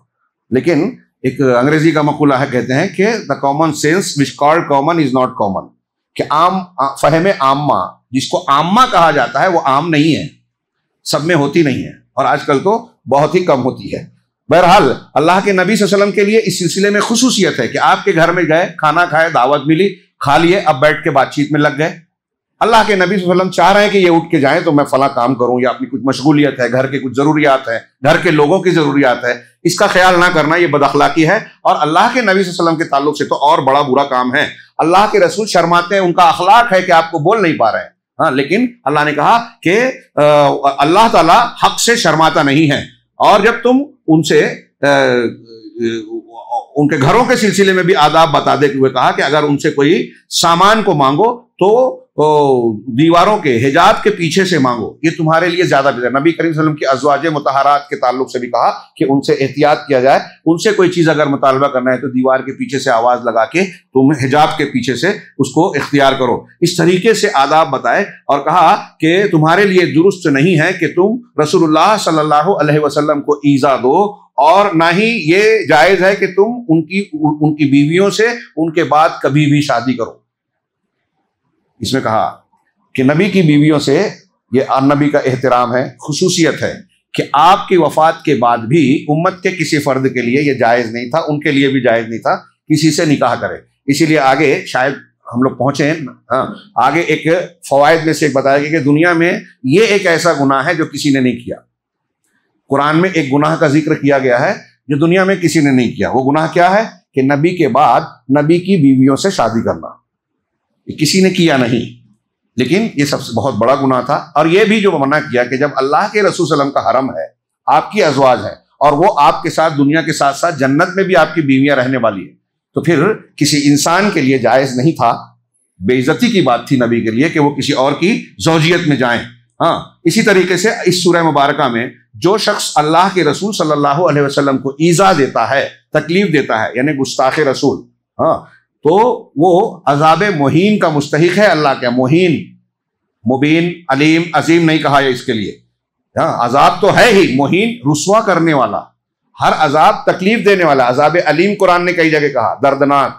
عذاب عظیم بڑا، لیکن یہاں کہا عذاب مہین یعنی رسوا کن، جو آدمی کو ذلیل کرے. ان الذین یؤذون اللہ ورسولہ لعنہم اللہ فی الدنیا والآخرہ واعد لهم عذابا مہینا. یقیناً جن لوگوں نے جو لوگ اللہ اور اس کے رسول کو ایذا دیتے ہیں، اللہ کو تو نقصان نہیں پہنچے گا لیکن ایزا دینے والا کام کرتے ہیں. ہاں تو اللہ نے دنیا اور آخرت میں ان پر لعنت فرمائی اور ان کے لیے دردناک اور رسوا کرنے والا عذاب تیار کر رکھا ہے. یہ اللہ کے رسولوں کا مقام ہے. اس کے ضمن میں بھی اور دوسری آیتوں کے ضمن میں یہ حکم استنباط کیا جاتا ہے کہ نبی کے گستاخ کو قتل کرنے کی سزا دی جائے گی. نبی کا گستاخ کافر ہو جاتا ہے. ہاں اور توبہ وبا کے سلسلے میں ابھی میں جاؤں تو تفصیل ہو جائے گی.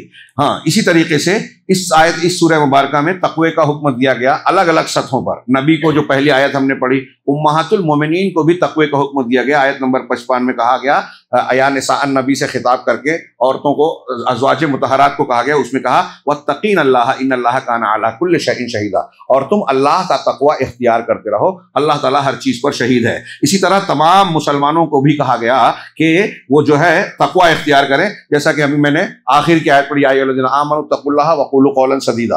تو اللہ کے نبی کو بھی خطاب کر کے کہا گیا, امہات المومنین کو بھی کہا گیا, مومنوں کو بھی کہا گیا. ہاں اسی طرح اس میں اللہ کے احکامات کے سامنے پورے طریقے سے اپنے آپ کو جھکا دینا اس کا حکم ہے. وَلَمَّا رَأَى الْمُؤْمِنُونَ الْأَحْزَابَ قَالُوا, ہاں یہ ایک مومن کا طریقہ یہ ہونا چاہیے. مومن کا طریقہ یہ ہونا چاہیے کہ جب اللہ کا کوئی حکم آئے, رسول کی کوئی بات آئے, تو پورے طریقے سے اس کے سامنے اپنے آپ کو جھکا دے, اسے قبول کر لے. چنانچہ غزوہ احزاب میں جو فوج اور لشکر آیا, ہاں 10,000 کا لشکر سامنے آیا, تو مومنوں نے جب دیکھا تو کہا وَلَمَّا رَأَى الْمُؤْمِنُونَ الْأَحْزَابَ, جب مومنوں نے ان گروہوں کو, ان جماعتوں کو, دشمن کے لشکر کو دیکھا, قَالُوا هَذَا مَا وَعَدَ اللَّهُ وَرَسُولُهُ, تو انہوں نے کہا کہ یہ تو وہی ہے جس کا وعدہ ہم سے اللہ نے اور اس کے رسول نے کیا تھا. وَصَدَقَ اللَّهُ وَرَسُولُهُ, اور اللہ اور اس کے رسول نے سچ کہا تھا. یہ اللہ اور رسول کا وعدہ ہے ان کے ایمان میں. آگے اللہ نے کہا وَمَا زَادَهُمْ إِلَّا إِيمَانًا وَتَسْلِيمًا, اس چیز نے ان کے ایمان اور تسلیم میں, اطاعت میں زیادتی کی. یعنی جب خطرہ آیا اور جس چیز کی خبر اللہ اور رسول نے دی تھی تو اس خطرے سے گھبرا کر پیچھے نہیں ہٹے, کوسے نہیں, جزا فضا نہیں کیا, شکوہ شکایت نہیں کی, بلکہ الٹا یہ کہہ رہے ہیں کہ ارے اللہ اور رسول نے جو کہا تھا وہ تو صحیح ہے, سچ ہے. یہ وہی چیز ہے. تو مومن کے لیے یہ کیفیت اور زیادہ مضبوط بنانے والی ہوتی ہے, ثابت قدمی کا مدعا. یعنی اس سے پتہ چلتا ہے کہ مومن مخلص ہے, وہ پکا ہے, دل سے ہے. اور اس کے بالخلاف منافقین کا رویہ یہاں نہیں ہے. وہ کیا ہے؟ انہوں نے کہا کہ جب انہوں نے منافقین نے دیکھا تو کیا کہا کہ ما وعدنا اللہ ورسولہ الا غرورا, کہ اللہ اور رسول نے جو وعدہ ہم سے کیا تھا وہ تو دھوکا تھا. منافقین نے لشکر کو دیکھ کے یہ کہا. اسی سورے میں آگے ہے آئے گا. یہ دیکھیے صحابہ کرام اللہ اور اس کے رسول کے سامنے کس طرح جھک رہے ہیں. اسی طریقے سے امہات المومنین جو تھیں, ہاں ان کے اور ان کو جب اختیار دیا گیا کہ جو اللہ اور اس کے رسول کے پاس آپ کو مل رہا ہے یا تو اسے پسند کرو یا اللہ کی دنیا کی زندگی اور دنیا کی زندگی کی زیب و زینت کو پسند کرو. اللہ کے رسول صلی اللہ علیہ وسلم سے امہات المومنین نے کچھ مطالبہ کیا, ناراض ہو کر آپ نے ایلا کیا تھا 1 مہینے کے لیے. اور پھر اس سلسلے میں آیتیں نازل کی اللہ نے کہ اگر تم چاہتی ہو یا ایھا النبی ہو, اللہ نے کہا کہ اے نبی ان سے کہیے کل ازواجک, اپنی بیویوں سے کہیے ان کنتن تردن الحیات الدنیا وزینتہا, اگر تم دنیا کی زندگی اور اس کی زیب و زینت چاہتی ہو, فتعالینا امتعکن واسرحکن سراحا جمیلا, تو آؤ میں تمہیں کچھ مال و متاع دے دیتا ہوں, فائدے دے دیتا ہوں, اور پھر اچھے ڈھنگ سے تم کو چھوڑ دیتا ہوں, اپنی زوجیت سے باہر کر دیتا ہوں. وَإِن كُنتُنَّ, اگر تم چاہتی ہو تو ٹھیک ہے, آؤ میں تم کو طلاق دے دیتا ہوں, دنیا چاہتی ہو, دنیا کی زیب و زینت چاہتی ہو.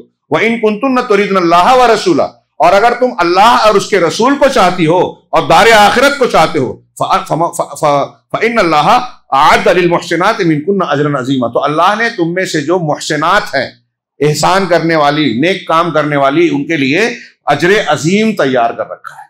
ازواج مطہرات سے یہ کہا جا رہا ہے. ذرا سا آج کے دور کی عورتیں اور اپنی بیٹیوں, اپنے گرد کی خواتین کو, اپنے گھر کی خواتین کو دیکھیے, جن کے تعلق سے آج ہم دیکھتے ہیں کہ شوہر ڈھونڈا جاتا ہے تو اس کے لیے ہمارے پاس کیا معیار ہے؟ دنیا یا دین؟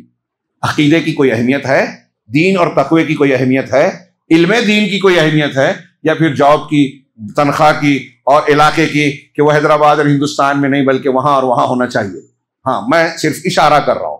غور کیجئے کہ اللہ تبارک و تعالیٰ اپنے نبی کی عورتوں سے کہہ رہا ہے, اور جب یہ کہا گیا تو عورتوں نے کیا کہا؟ ظاہر سی بات ہے کہ وہ بھی اعلیٰ درجے کے ایمان والی خواتین تھی, نمونہ تھی, تو انہیں کیا انتخاب کرنا تھا؟ وہی انتخاب کیا. ہاں، اور یہ اللہ کے رسول صلی اللہ علیہ وسلم ازواج مطہرات. آگے کہا گیا کہ انما یرید اللہ تعالیٰ نے ازواج مطہرات کے لیے یہ اور اس کے آگے احکامات بیان کیے کہ تم پردہ اختیار کرو، جاہلی زیب و زینت کا اظہار نہ کرو، اور گھر میں تمہارے جو آیتیں اور حکمت پڑھی جاتی ہیں اس کو. اس ضمن میں اللہ نے آگے کہا کہ انما یرید اللہ ان یذھب عنکم لیذھب عنکم الرجس. لیذھب عنکم الرجس کیا ہے آیت کسی کو یاد ہے؟ انما یرید اللہ، انما یرید اللہ لیذھب عنکم الرجس عنکم لیذھب الرجس عنکم اہل البیت، کہ اے اہل بیت اللہ تم سے یہ چاہتا ہے تمہارے بارے میں کہ رجس کو تم سے دور کر دے، وَيُطَهِّرَكُمْ تَطْهِيرًا، اور تم کو پوری طرح پاک صاف بنا دے، ظاہری اور باطنی صفائی. یہاں تھوڑا سا میں رک کے کہوں گا اس آیت کے بارے میں. روافظ کہتے ہیں کہ یہ اس میں تحریف کی گئی ہے، اور اہل بیت میں رافضی شیعہ کہتے ہیں کہ امہات المومنین اہل بیت میں شامل نہیں ہے، امہات المومنین شامل نہیں ہے. اور وہ ڈھونڈ ڈھانڈ کے پتہ نہیں کیا کیا کہتے ہیں کہ یہ اہل بیت یہ ہے. حضرت ابوبکر صدیق اور عثمان غنی نے جو قرآن کو جمع کیا، لغت قریش پہ اکٹھا کیا، تو یہ لوگ کہتے ہیں کہ اس کو کم کر دیا. اور ان کا کہنا ہے، میں نے بطور خاص ذکر کیا کہ ان کا کہنا ہے کہ یہاں جو اللہ کے رسول کے گھر کا اہل بیت کا ذکر ہے یہ بہت لمبا چوڑا تھا، اس میں اہل بیت حضرت علی وغیرہ کے فضائل تھے. اور سورہ احزاب روافظ کی روایتوں کے مطابق، ان کے غلط عقیدے کے مطابق سورہ احزاب سورہ بقرہ سے زیادہ لمبی تھی، وہ کہتے ہیں ان کی کتابوں میں ہے. اور اس کتاب میں مطلب جو لمبی تھی تو اس میں اہل بیت کے فضائل تھے، اہل بیت کے حقوق تھے، لیکن ابو بکر صدیق، عمر فاروق، عثمان غنی ان لوگوں نے اس کو کاٹ کر ختم کر دیا اور سورہ احزاب کو چھوٹی کر دیا. ابھی میں علمی طور سے اس کا جواب دوں کہ قرآن کی آیتوں سے ہی ثابت ہوتا ہے. اب اہل بیت کس کو کہتے ہیں؟ ہم اردو میں بیوی کو کیا کیا کہتے ہیں جی؟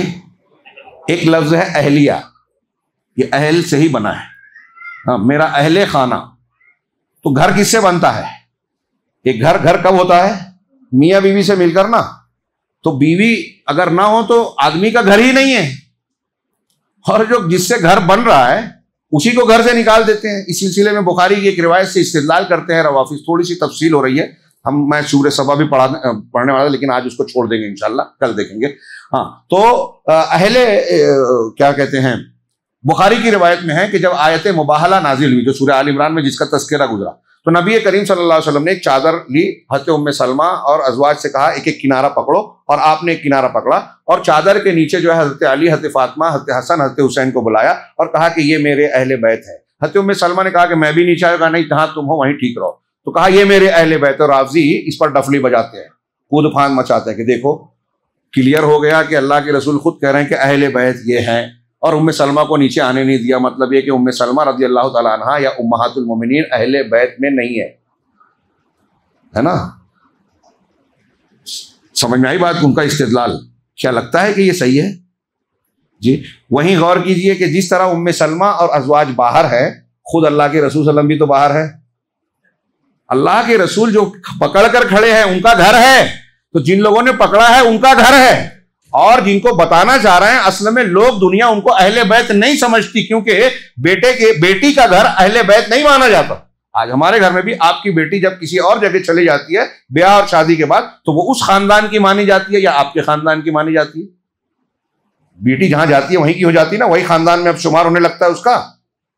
تو حضرت فاطمہ رضی اللہ تعالیٰ عنہ بیٹی تھی، حضرت علی کی زوجیت میں گئی.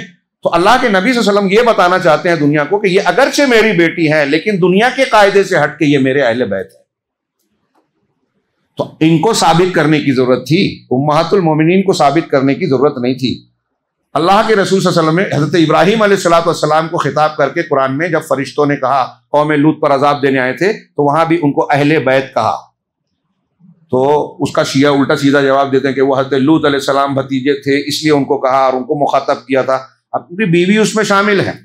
اسی طرح حضرت موسیٰ علیہ السلام، ابھی سورہ قصص کا کل تذکرہ ہوا، تو حضرت موسیٰ جب مدین سے لوٹ رہے تھے اور ایک جگہ پڑاؤ ڈالا تو صرف بیوی تھی ان کے ساتھ، عام طور سے لوگ کہتے ہیں. تو طور پہ دیکھا کہ روشنی ہے، تو کیا کہا قرآن نے اس کا؟ اذ قال لأہلہ امکثوا انی آنست نارا. جب اپنے اہل سے حضرت موسیٰ نے کہا، اپنے اہل سے، اہل کس کو کہا؟ بیوی کو. تو اہل بیت کون ہوا؟ بیوی ہوئی. اب شیعہ یہ بھی کہتے ہیں کہ دیکھیے یہاں جو آیت ہے یہ سورہ احزاب کی، لیذھب عنکم، کم جیسے السلام علیکم ہم کہتے ہیں، تو یہ مذکر کے لیے جمع کا صیغہ ہے. السلام علیکم، تم سب مردوں پر سلامتی ہو. اور ہم عورتوں کو بھی کرتے ہیں تو یہی کہہ دیتے ہیں، کیونکہ اس میں جنس کے اعتبار سے وہ بھی شامل ہے، تو عورتوں کے لیے بھی استعمال ہو جاتا ہے. تو یہاں 2 مرتبہ کم مخاطب کے لیے مذکر جمع کا صیغہ ہے، لیذھب عنکم اور ویطہرکم تطہیرا، اور تاکہ تم کو پاک صاف کر دے. تو شیعہ کہتے ہیں کہ دیکھو اللہ نے مذکر کا صیغہ استعمال کیا، اس سے پتہ چلا کہ امہات المومنین اس میں شامل نہیں ہے. تو ہم اس کو جواب دیں گے کہ حضرت موسیٰ علیہ السلام نے بھی جب کہا، قرآن کہہ رہا ہے اذ قال لأہلہ امکثوا، جو اہل علم ہے جن کو ضرورت پڑتی ہے دلیل کام آئے گی، جب اپنی بیوی سے کہا، کیا کہا؟ امکثوا. یہ جمع مذکر حاضر کا صیغہ ہے. یہ احترام تفخیما للشان اور مختلف توجیہ کرتے ہیں کہ عورتوں کے لیے بھی یہ صیغہ استعمال کر کے بولا جا سکتا ہے. تم سب یہاں ٹھہرو. بیوی سے کہا حضرت موسیٰ علیہ السلام نے، تو جمع مذکر کے صیغے سے یہ بالکل قطعی ظاہر نہیں ہوتا. اور پھر پیچھے سے سیاق و سباق یا نساء النبی یا نساء النبی کہہ کے اللہ پڑھ رہا ہے کہ اے عورتوں، اے نبی کی بیویوں، اے نبی کی بیویوں. تو اب یہاں دوسرا کیسے ہو جائے گا؟ تو اب اس کی توجہ یہی کرتے ہیں کہ بیچ میں بہت ساری آیتیں تھیں جو حضرت ابو بکر اور عثمان نے حذف کر دی، نعوذ باللہ من ذلک. اس سے معلوم ہوا کہ وہ قرآن کو نہیں مانتے، اور جو لوگ ان کا ساتھ دیتے ہیں غور کیجئے کہ وہ کیسے ہیں. توحید والوں پر تنقید کرتے ہیں، اور جو قرآن کو نہیں مانتا، ابو بکر صدیق عمر فاروق کو کافر کہتا ہے، اس کا ساتھ دیتے ہیں، اور وہ یہودیوں کا ساتھ دیتے ہیں. خیر، تو نبیوں ان کی بیویوں کو دی گئی. اسی طرح ایک تقوی مسلمانوں کے لیے پورا اپنے آپ کو حوالے کر دینے کا ایک حکم اس میں آیت تخیر ہے. ہم کو اور آپ کو سارے مومنوں کو کہا گیا کہ جب حکم ہو جائے، اللہ اور رسول کا حکم مل جائے، تو آپ کے لیے ہمارے لیے تخیر نہیں ہے، اختیار. عربی انگلش میں کہیں چوائس نہیں ہے. ہاں، اللہ نے فرمایا وما كان لمؤمن ولا مؤمنة اذا قضى الله ورسوله امرا ان يكون لهم الخيرة من امرهم ومن يعص الله ورسوله فقد ضل ضلالا مبینا. کہ مومن مرد اور مومن عورت کے لیے اللہ نے کلیئر کر کے کہا، مردوں کے ساتھ عورت کا بھی ذکر کیا. مائیں بہنیں سن رہی ہیں تو غور سے جانیں کہ عورتوں کے لیے بھی اللہ مردوں اور عورتوں کے لیے بھی جائز نہیں ہے، درست نہیں ہے.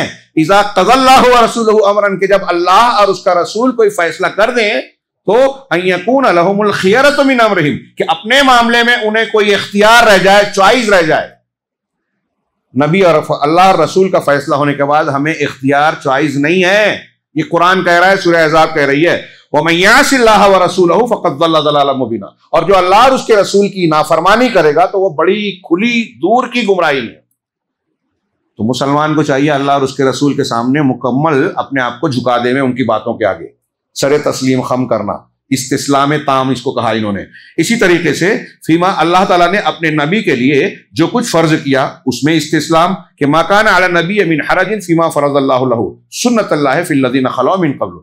نبی پر کوئی حرج نہیں ہے ان چیزوں میں جس چیز کو اللہ نے ان پر فرض کیا ہے. ہاں، یہ اللہ کا قانون ہے ان لوگوں میں جو پہلے گزر چکے. تو نبی پر جو کچھ فرض کیا گیا ہے اس میں کوئی حرج کی بات نہیں ہے. اسی طرح اس سورہ مبارکہ میں حجاب کا حکم آیا، پردے کا حکم. تو اللہ نے فرمایا کہ یا ایھا النبی قل لازواجک وبناتک ونساء المؤمنین، کہ آپ اے نبی اپنی بیویوں سے بھی کہو. دیکھیے یہ صرف امہات المومنین کے لیے نہیں تھا، اس لیے اللہ نے وضاحت کی اپنی بیویوں سے بھی کہو اور اپنی بیٹیوں سے بھی کہو. وبناتک ونساء المؤمنین، اور مسلمانوں کی بیویوں اور عورتوں سے بھی کہو کیا یدنین علیہن من جلابیبہن، کہ اپنی چادروں کو اپنے اوپر ڈال رکھیں، نقاب اوڑھیں. آج اس کو ہم برقع کہتے ہیں، الگ الگ شکلیں بن گئی ہے. ذالک ادنی ان یعرفن فلا یؤذین، یہ زیادہ قریب ہے اس بات کے کہ وہ پہچان لی جائیں کہ یہ شریف گھرانے کی مومنہ خواتین ہیں، تاکہ ان کو تکلیف نہ دی جائے. تو حجاب حفاظت کرتا ہے، یہ قرآن بتا رہا ہے. اور آج ہم کو حجاب کو لوگ یورپ اور امریکہ کی تشہیر اور پروپیگنڈے سے اس کو بوجھ بنا دیا گیا. ہماری بہت سی خواتین بھی کہنے لگی کہ پردہ تو آنکھ کا ہوتا ہے، یہ ضروری تھوڑی ہے. ہاں بتائیے. اور پھر اس قول کے بعد جب وہ پردہ ہٹتا ہے تو کہاں تک ہٹتا ہے اور کیا کیا ہوتا ہے، کیا کیا ہو رہا ہے. جس معاشرے میں پردہ ہے وہاں کیسی شرافت اور پاکیزگی ہے، عزت و احترام ہے، عورتوں کی عزت و تقدس ہے. اور جہاں پردہ نہیں ہے وہاں عورتوں کا کیا مقام ہے، آپ آج موٹے اعتبار سے بھی غور کریں تو آسانی سے فیصلہ کر سکتے ہیں۔ اس کے باوجود پتہ نہیں کیوں لوگ چمک دمک کی چیز کو دیکھ کر خیرہ ہو جاتے ہیں، دھوکہ کھا جاتے ہیں۔ حالانکہ آپ دیکھیں کہ گلیمر کی دنیا اور وہاں کی جب اندر کی خبریں آتی ہیں تو پتہ یہ چلتا ہے کہ ہماری وہ خواتین جو گھروں میں رہ کر چولہا چکی کر کے بظاہر قصب پرسی میں تنگحالی میں زندگی گزار رہی ہیں، ان کی عزت، ان کا سکون ان عورتوں سے کہیں زیادہ ہے جو اسکرین پر چمکتی دمکتی اور میک اپ میں بھرپور نظر آتی ہیں، جن کے میک اپ پر لاکھوں کا خرچ ہوتا ہے اور بہت جاذب دکھتی ہیں، اور لوگ سمجھتے ہیں کہ یہ بہت ترقی کر لی، ان کے بڑے آسائش ہے۔ ان کی زندگیوں کی کہانیاں جب آتی ہیں اخبارات میں کہ حقائق کیسے ہیں، ان میں سے کسی نے خودکشی کی، کوئی جو ہے کسی ذلت کا شکار ہوا، کوئی مقدمات لڑ رہا ہے، کوئی کچھ ہے، سکون نہیں ہے، نیند نہیں آتی۔ ٹی وی چینل پہ کئی ایسی عورتوں کا انٹرویو آیا جو رونے لگی کہ جب تک ہم پرکشش تھیں، جوان تھی، تو کیمروں کی نگاہیں ہماری طرف تھی، بڑی بڑی قیمتیں لگتی تھی، لوگ ملنے کے لیے اپوائنٹمنٹ لینے کے لیے لائن لگاتے تھے، آج ہمیں کوئی پوچھنے والا نہیں ہے کیونکہ ہماری جوانی ڈھل گئی ہے، کشش نہیں رہ گئی، کوئی پوچھتا نہیں ہے، بھوکے پیاسے ہیں تو پتہ نہیں ہے، کتنے کی لاشیں جو ہے کہیں پڑی ملی، کوئی بیمار ہے تو علاج کرنے والا نہیں، کوئی پوچھنے۔ یہ میں ایک دو باتیں نہیں، حقائق بتا رہا ہوں، اخبارات پڑھتے ہیں ہم، ایسی خبریں روز آتی رہتی ہے۔ تو دکھاوا ہے، یہ خوشنما رنگ نظر کو خیرہ کرتی ہے، چمک تہذیب حاضر کی، یہ صناعی مگر جھوٹے نگوں کی ریزہ کاری ہے۔ علامہ اقبال نے کہا کہ جھوٹے نگ ہیں، چمکتے ہیں، لیکن اس کے پیچھے جو حقیقت ہے بڑی گھناؤنی ہے، ناپسندیدہ ہے۔ اس لیے ہماری بچیوں اور عورتوں کو یہ نہیں سوچنا چاہیے، احساس کمتری میں شکار نہیں ہونا چاہیے کہ ہم پریشان ہیں، محروم ہیں۔ نہیں، آپ جس عزت میں ہیں، آپ کو جو شریعت کی تعلیمات کی بنیاد پر جو احترام حاصل ہے، لذتیں حاصل ہے کھانے پینے کی، حقوق کی، وہ دنیا کی کسی قوم کی دوسری عورت کو حاصل نہیں ہے، وہ دکھنے میں چاہے جو نظر آتا ہو۔ یہ میں کوئی ہوائی بات نہیں کہہ رہا ہوں، حقائق تھوڑی سی تحقیق کریں گے، آج کی گلوبل ولیج میں آپ کو سب تصویریں صاف صاف نظر آ جائے گی۔ بہرحال یہاں اللہ تعالیٰ نے کہا کہ جب یہ کہا گیا کہ آپ عورتوں سے کہو پردہ ڈال لیں، برقع پہنے، یہ زیادہ بہتر ہے، تو یہ بھی عورتوں کو تسلیم کرنا ہے۔ صحابیات، ازواج اور سارے مومنہ عورتوں نے اسے قبول کیا۔ اب کوئی ہیلے بہانے کرتا ہے کہ یہ ضروری نہیں ہے اور وہ ضروری نہیں ہے، اس کی سختی کیوں کرتے ہو، یہ بہت بڑی بے وقوفی کی بات ہے۔ جب آپ پردے سے باہر آتی ہیں تو حقیقت میں آپ اللہ کے حکم سے باہر آتی ہیں، اور جب اللہ کے حکم سے باہر آئیں تو آپ شیطان کا جال بن گئی ہیں۔ اب شیطان آپ کو یوز کرتا ہے اور آپ سمجھتے ہیں کہ بڑا تیر مار رہے ہیں، اور یہ بہت وغیرہ ذالک کثیر۔ اس کے علاوہ اور بھی کئی احکامات اس سورہ مبارکہ میں دیے گئے، یہ بھی پڑھنا چاہیے۔ جیسے سورہ نور کا میں نے تذکرہ کیا کہ موجودہ سماجی خاندانی زندگی کے احکام و آداب بتائے گئے ہیں، اس میں بھی کئی ایسی چیزیں بتائی گئی ہیں جو بہت اہمیت کی حامل ہے سورۃ الاحزاب میں، اور ساری باتیں ہمارے اس درس میں نہیں آ سکتی۔ یہاں کچھ چیزوں کا انہوں نے ذکر کیا، کچھ چیزوں کا ذکر نہیں کیا۔ اسی طرح نمبر 4 پر کہ عادات قدیمہ، غیر اسلامی طور طریقے، رسم و رواج جو تھے وہ چھوڑ دینے، اس کا التزام اور پابندی کرنے سے اس سورہ مبارکہ میں منع کیا گیا، اور یہ کہا گیا کہ جو منہج ربانی ہے، اللہ کا دیا ہوا منہج، زندگی کا طریقہ ہے، اصول ضابطے ہیں، اسے اختیار کیا جائے۔ شروع میں یا ایھا النبی اتق اللہ 2 آیتوں کے بعد 3-4 آیتیں آپ پڑھیے، اس میں بڑے بہترین احکامات ہیں اس سلسلے کے۔ مثال کے طور پہ تبنی کا ابطال، ہمارے پرسنل لا میں ایک چیز ہے متبنہ یعنی کسی کو بیٹا بنا لینا، منہ بولا بیٹا۔ ایک آپ کی اولاد ہے، ایک آپ کا بیٹا نہیں ہے، لیکن آپ نے اولاد منہ بولا بنا لیا ہے کہ میں اس کو گود لیتا ہوں۔ تو کچھ پرورش کرنے کے لیے ناداری، فقیری اور کسی اور اسباب کی وجہ سے کسی کو بیٹا بنا لیتے ہیں۔ نبی کریم صلی اللہ علیہ وسلم نے حضرت زید کو اپنا متبنہ بنایا تھا، یہ غلام تھے، حضرت خدیجہ نے آپ کو ہدیتاً دیا تھا، خدیجہ الکبریٰ رضی اللہ تعالیٰ ام المومنین، اور بعد میں اللہ کے نبی صلی اللہ علیہ وسلم نے ان کو آزاد تو کر دیا، بچپن ہی میں آپ کے پاس اور ساتھ رہتے تھے۔ بڑا پیارا قصہ ہے، اشارہ کرو صرف۔ سگا باپ اور چچا لینے آئے، اللہ کے رسول صلی اللہ علیہ وسلم نے کہا کہ ہمارا بیٹا ہے، دے دیجئے۔ آپ نے کہا ٹھیک ہے، لے جاؤ، تیار ہو تو میں روکتا نہیں، بات سے الگ نہیں کروں گا۔ حضرت زید کو بلایا، کہا یہ والد صاحب ہے، کہا ہاں میرے ابو ہیں، چچا آجا، سگے باپ سگا چچا۔ اللہ کے رسول صلی اللہ علیہ وسلم نے کہا کہ آپ چلے جاؤ ان کے ساتھ۔ سگے بیٹے نے، زیادہ عمر نہیں تھی ان کی، انہوں نے کہا کہ نہیں، میں اپنے ابا کے ساتھ، اپنے چچا کے ساتھ نہیں جاؤں گا، میں آپ کے ساتھ رہوں گا۔ نبی صلی اللہ علیہ وسلم کی شخصیت کیسی پرکشش اور محبوب تھی، اندازہ لگائیے۔ اور یہ کوئی ایک مثال نہیں ہے، جتنے صحابہ صحابیات ہیں، امہات المومنین ہیں، ہر کوئی نبی صلی اللہ علیہ وسلم سے، اپنی جان سے، اپنے رشتہ داروں سے زیادہ محبت کرتا تھا۔ یہ بھی آپ کے سچے رسول اور اعلیٰ ترین اخلاق کردار کے ہونے کا ثبوت ہے، کی دلیل ہے بہت بڑی ہاں، یورپ کے ایک مستشرق کا قول ہے، عالم کا، میرے خیال سے والٹر یا کیا نام ہے اس کا، وہ کہتا ہے کہ دنیا میں کوئی بھی انسان اپنے قریب کے لوگوں میں ہیرو نہیں ہوتا، دور کے لوگ اسے اچھا سمجھتے ہیں، قریب کے لوگ، اب یہاں کے جو علماء ہیں آپ لوگ اس کو ہم اہمیت نہیں دیتے، جس شہر میں جو ہے اس کو نہیں، دوسری جگہ سے آیا تو بڑی اہمیت ہے، یہ ایک کامن بات ہے۔ ہاں، یہ تو شہر کی بات ہے۔ جو قریب رہتا ہے، آپ مجھ سے دور ہیں، مجھے بہت اچھا سمجھ رہے ہیں، میرے قریب ہوں گے تو پتہ چلے گا مولانا کے اندر تو یہ بھی عیب ہے، یہ بھی عیب ہے، یہ بھی عیب ہے، ہم تو دور سے بہت اچھا سمجھتے تھے، تو وہ عزت نہیں رہے گی قریب رہنے کے بعد۔ ایک کامن بات ہے قریب کا۔ ہاں، ایک آدمی کو لوگ بہت اچھا، بیوی بولتی ہے ارے چلو میں جانتی ہوں کیا ہے حقیقت، کیا ہے نا، بیویاں بولتی ہیں قریب سے دیکھتی۔ وہی مستشرق کہتا ہے کہ دنیا کا کوئی شخص اپنے قریبی لوگوں میں محترم یا ہیرو نہیں ہوتا، لیکن اس قاعدے سے محمد صلی اللہ علیہ وسلم کی شخصیت اکیلی ہے جو ایکسیپشن رکھتی ہے، استثناء رکھتی ہے، کہ آپ سے جو جتنا قریب ہوا دوسروں کے مقابلے میں اور زیادہ محبت کرتا تھا۔ یہاں الٹا ہے کہ دور والا تو محبت کرتا ہی ہے، جو جتنا قریب ہے اس کی محبت اور بڑھ گئی۔ اب زید کا میں نے واقعہ بتایا، خدیجہ الکبریٰ 2 شوہروں کی بیوہ تھیں، نبی کریم صلی اللہ علیہ وسلم کی زوجیت میں آئیں تو 15 سال کے بعد جب آپ پر نبی آئے تو آپ کے بارے میں کیا کہہ رہی ہیں؟ حدیث میں بخاری میں ہے کہ نہیں، ایسا ہو ہی نہیں سکتا کہ اللہ آپ کو رسوا کرے، آپ ایسی نیکیاں کرتے ہیں، رشتے جوڑتے ہیں، مہمان نوازی کرتے ہیں، غربا مساکین محتاجین کے کام آتے ہیں، وغیرہ وغیرہ۔ بتایا نا، بیوی سب سے زیادہ جانتی ہے، یہ کریے۔ حضرت انس 10 سال کی عمر سے خادم تھے، وفات تک رہے، جب یاد آتی تھی زارو قطار روتے تھے۔ ہاں، آپ کے اشاروں پر گردن لٹانے والے، آپ کی کسی بات کا انکار نہ کرنے والے، آپ کی طرف آنے والے تیر و تفنگ کو اپنے ہاتھوں سینوں پر لینے والے۔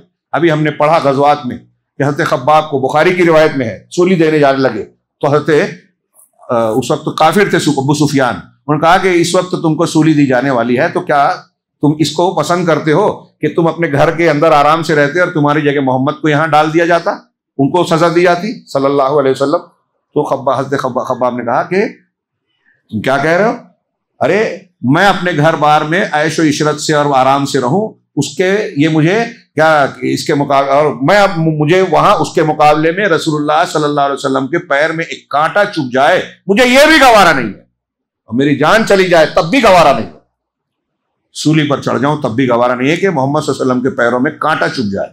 ہاں، آپ دیکھیے یہ محبت، ابھی ہم پڑھ رہے ہیں غزوات، وہاں قدم قدم پر صحابہ کرام کی رسول اللہ علیہ وسلم سے محبت۔ غزوہ احد میں پڑھا، آج غزوہ احزاب کے کچھ واقعات آئے تھے، ہاں، کہ سب بھوکے تھے، حضرت جابر اللہ کے رسول صلی اللہ علیہ وسلم کی حالت دیکھ کر، ہاں، وہ بے قابو ہو گئے، گھر جا کے بیوی سے پوچھتے ہیں کچھ کھانے کے لیے ہے؟ میں نے رسول اللہ صلی اللہ علیہ وسلم کی حالت ایسی دیکھی ہے، ہاں، ایسا خیال کرتے تھے۔ اور جب انتظام تھوڑا موڑا ہوا، آپ چپکے سے آگے کہا، تو آپ بھی ایسے قائد نہیں تھے کہ اپنا پیٹ بھر لے میں دوسروں کو چھوڑ دیں، آپ نے سب کو بلایا، 1000 سے زیادہ لوگوں نے جا کے کھایا، بخاری کی روایت میں۔ تھوڑا سا کھانا سب کو ہو گیا اور پھر اس کے باوجود باقی بچا، تو اللہ کے نبی صلی اللہ علیہ وسلم نے حضرت زید کو اپنا منہ بیڑا بیٹا بنایا تھا۔ اللہ تبارک و تعالیٰ نے وما جعل ازواجکم اللائی تظاہرون منہن امہاتکم وما جعل ادعیاکم ابناکم، اور تمہارے جو منہ بولے بیٹے ہیں، پہلا والا ٹکڑا چھوڑ کے آگے پڑھ رہا ہوں کیونکہ اگلے جملے میں وہ بات آ رہی ہے کہ تمہارے جو منہ بولے بیٹے ہیں وہ تمہارے بیٹے نہیں ہیں، حقیقی بیٹے نہیں ہیں، بیٹے کے ساتھ جو رشتہ اور جو احکامات جڑے ہیں وہ منہ بولے بیٹے سے نہیں ہوگا۔ جیسے میرا بیٹا میرے مرنے کے بعد وراثت پائے گا، منہ بولا بیٹا نہیں پائے گا۔ میں اپنے بیٹے کی بیوی سے شادی نہیں کر سکتا، آپ نہیں کر سکتے، لیکن منہ بولے گے بیٹے کی بیوی طلاق یا بیوہ ہو جائے، طلاق پا جائے تو شادی کر سکتے ہیں۔ ہاں، تو اللہ نے کہا کہ تمہارے منہ بولے بیٹوں کو اللہ نے تمہاری اولاد نہیں بنایا ہے، ذالکم قولکم بافواہکم، یہ تمہارے منہ سے تمہاری باتیں ہیں۔ اب آج کل لوگ اس کو بھی سیفٹی سمجھتے ہیں، ہاں، کہ بھائی ایک آدمی ڈرائیور ہے، اجنبی ہے، تو اس نے ہاں بیٹی بہن یا لڑکی نے کہہ دیا بھیا تو سمجھتے ہیں کہ سیفٹی ہو گئی۔ ہاں، ذالکم قولکم بافواہکم، قرآن کہہ رہا ہے یہ تمہاری بات تمہاری زبان سے ہے۔ بلکہ کچھ لوگ تو دھوکہ دینے کے لیے یہ الفاظ یوز کرتے ہیں، یہ چیز سامنے آتی ہے کہ لوگوں کو کیا کہتے ہیں، شک نہ ہو، اس کے لیے لڑکی اپنے بوائے فرینڈ کو کہتی ہے بھیا۔ ہاں، منہ سے بولا نا، دل سے تھوڑی بولا۔ ان کے یہاں سب سارے یعنی اس معاملے میں کتاب الحیل کے ماہرین ہیں، فقہا، ہیلے بہانے کہاں سے نکالے جائیں۔ بہرحال یہ کوئی اچھی بات نہیں ہے۔ اللہ کہہ رہا ہے کہ یہ تمہارا منہ بولا رشتہ، یہ گویا بہت بڑی تعلیم ہے۔ لوگ بھروسہ کر لیتے ہیں اس قسم کی ظاہری چیزوں پر، اور جو قریب ہوتا ہے انہی سے اس طرح کے فتنے پیدا ہوتے ہیں۔ اللہ کے رسول نے کہا دیور بھی فتنہ ہے، ہاں یہ موت ہے پردے کے سلسلے میں۔ دیور باہر کے آدمی سے خطرہ کم ہوتا ہے، جو گھر میں ہوتا ہے اس سے زیادہ ہوتا ہے، تو آپ نے کہا دیور موت ہے۔ بہرحال اللہ کے رسول نے فرمایا کہ واللہ یقول الحق وہو یہدی السبیل، اللہ حق بات کہتا ہے اور صحیح راستے کی رہنمائی۔ تو جو اللہ بتا رہا ہے وہ حق ہے، صحیح راستہ ہے، ہاں پر وہ جو کہہ رہے ہیں یہ صحیح نہیں ہے۔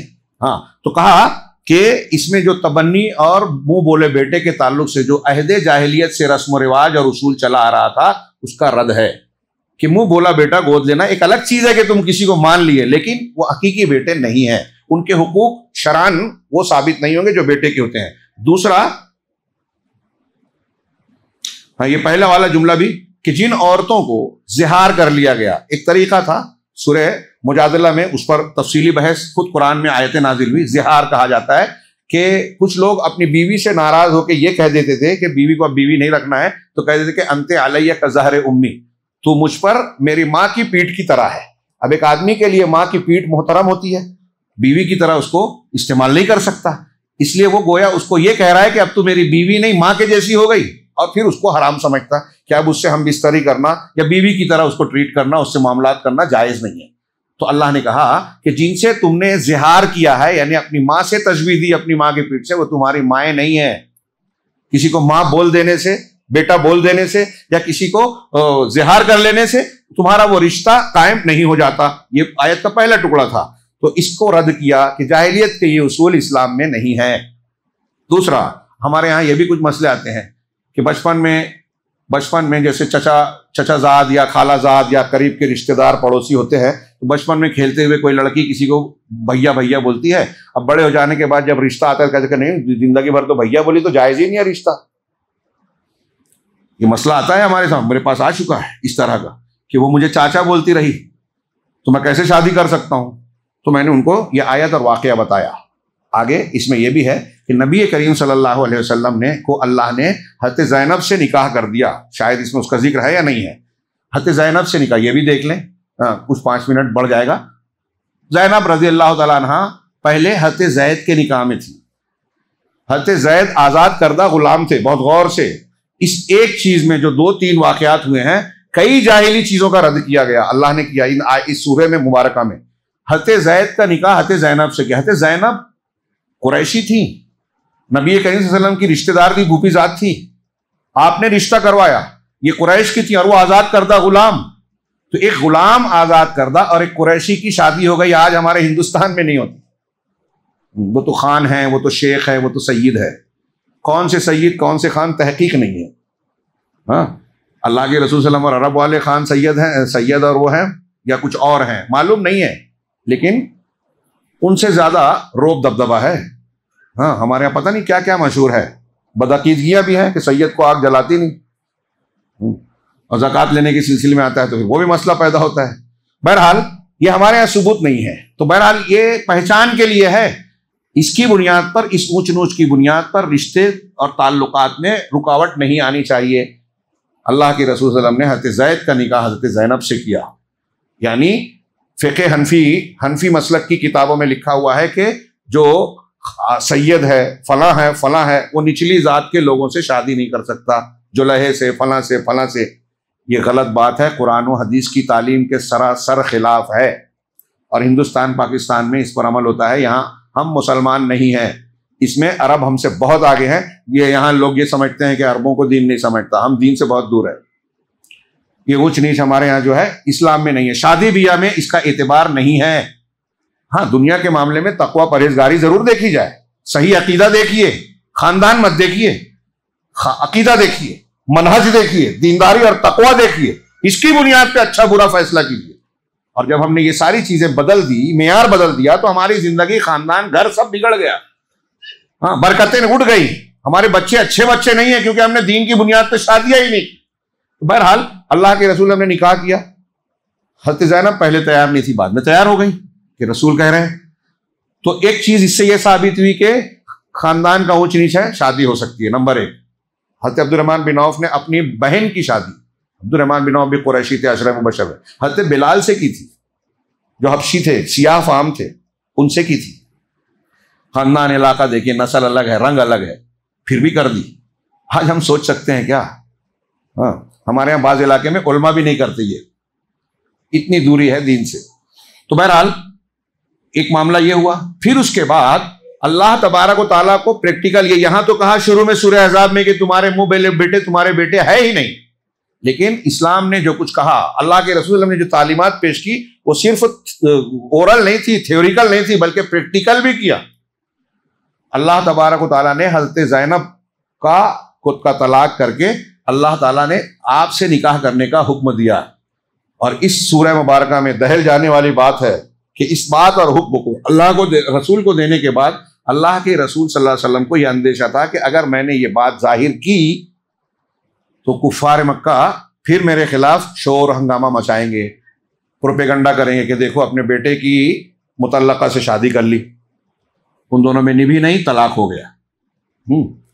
ہاں، اللہ تعالیٰ نے اس کا ذکر قرآن میں کیا ہے. دیکھیں یہاں بھی حدیث کی ضرورت پڑے گی. قرآن میں اکیلے واحد حضرت زید کا نام ہے صحابہ میں. فلما، اسی سورہ احزاب میں، فلما قضا زید منہا وطرن زوجناکہا، کہ جب زید نے ان سے اپنا معاملہ ختم کر لیا، ضرورت پوری کر کے، مطلب وہ سارے معاملات طلاق کے بعد رشتہ ختم کر دیا، تو ہم نے آپ کی شادی ان سے کر دی. یہ اللہ کہہ رہا ہے ہم نے شادی کر دی، جیسے ایک قاضی نکاح پڑھاتے ہوئے کہتا ہے کہ میں نکاح میں دیتا ہوں، شادی کرتا ہوں. اللہ کہہ رہا ہے. اور حضرت زینب رضی اللہ تعالیٰ عنہ اکیلی تھی ازواج مطہرات میں جو حضرت عائشہ کا مقابلہ کرتی تھی کئی چیزوں میں. تو حضرت زینب کہتی ہیں، ایک شرف کی بات کہتی تھی، ازواج مطہرات میں اس بات پر شرف کا اظہار کرتی تھی، بخاری یا مسلم یا دونوں میں ہے. وہ کہتی تھی کہ تم سب کی شادیاں تمہارے گھر والوں نے کی، میری شادی اللہ نے 7 آسمان کے اوپر سے زوجنا کہا، ہم نے ان کی شادی آپ سے کر دی. یہاں اللہ تبارک و تعالیٰ نے ایک اور چیز کو توڑا کہ منہ بولے بیٹے کی مطلقہ سے شادی کی جا سکتی ہے. ہنگامہ مچا.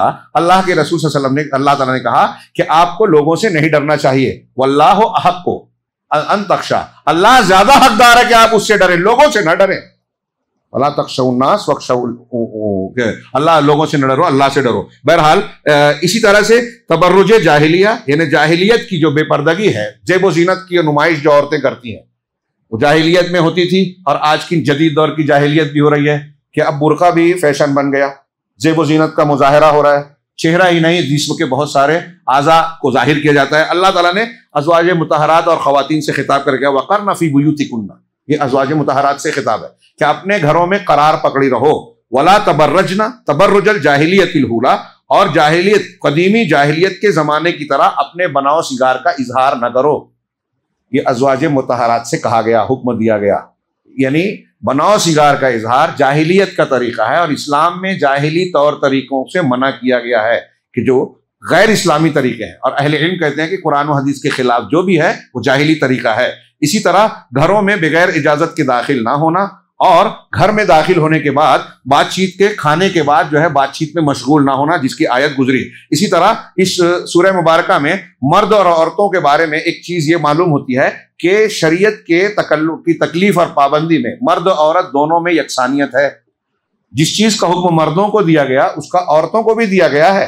کہیں کہیں کچھ ایکسیپشن ہے، ناپاکی کی حالت میں جیسے ان کو چھوٹ دی گئی ہے، نمازیں معاف کی گئی ہیں، لیکن سارے احکامات تقریباً جو مردوں کو دیے گئے وہ عورتوں کو بھی دیے گئے. چنانچہ اس آیت میں، اس میں آیت نمبر 35 میں اللہ نے فرمایا ان المسلمین والمسلمات والمؤمنین والمؤمنات والقانتین والقانتات والصادقین والصادقات والصابرین والصابرات. میں ترجمہ کرتا ہوں کہ یقیناً مسلمان مرد، مسلمان عورتیں، مومن مرد، مومن عورتیں، قانت فرما بردار مرد، فرما بردار عورتیں، سچے مرد اور سچی عورتیں، صبر کرنے والے مرد، صبر کرنے والی عورتیں، خشوع اور عاجزی کرنے والے مرد، عاجزی اور خشوع کرنے والے عورتیں. اسی طرح صدقہ و خیرات کرنے والے مرد، صدقہ و خیرات کرنے والی عورتیں، روزے دار مرد اور روزے دار عورتیں، اور اپنی شرمگاہوں کی حفاظت کرنے والے مرد اور حفاظت کرنے والی عورتیں، اور اللہ کا خوب ذکر کرنے والے مرد، خوب ذکر کرنے والی عورتیں. اعد اللہ لہم مغفرۃ و اجرا عظیما، اللہ نے ان سب کے لیے مغفرت اور اجر عظیم تیار کر رکھا ہے.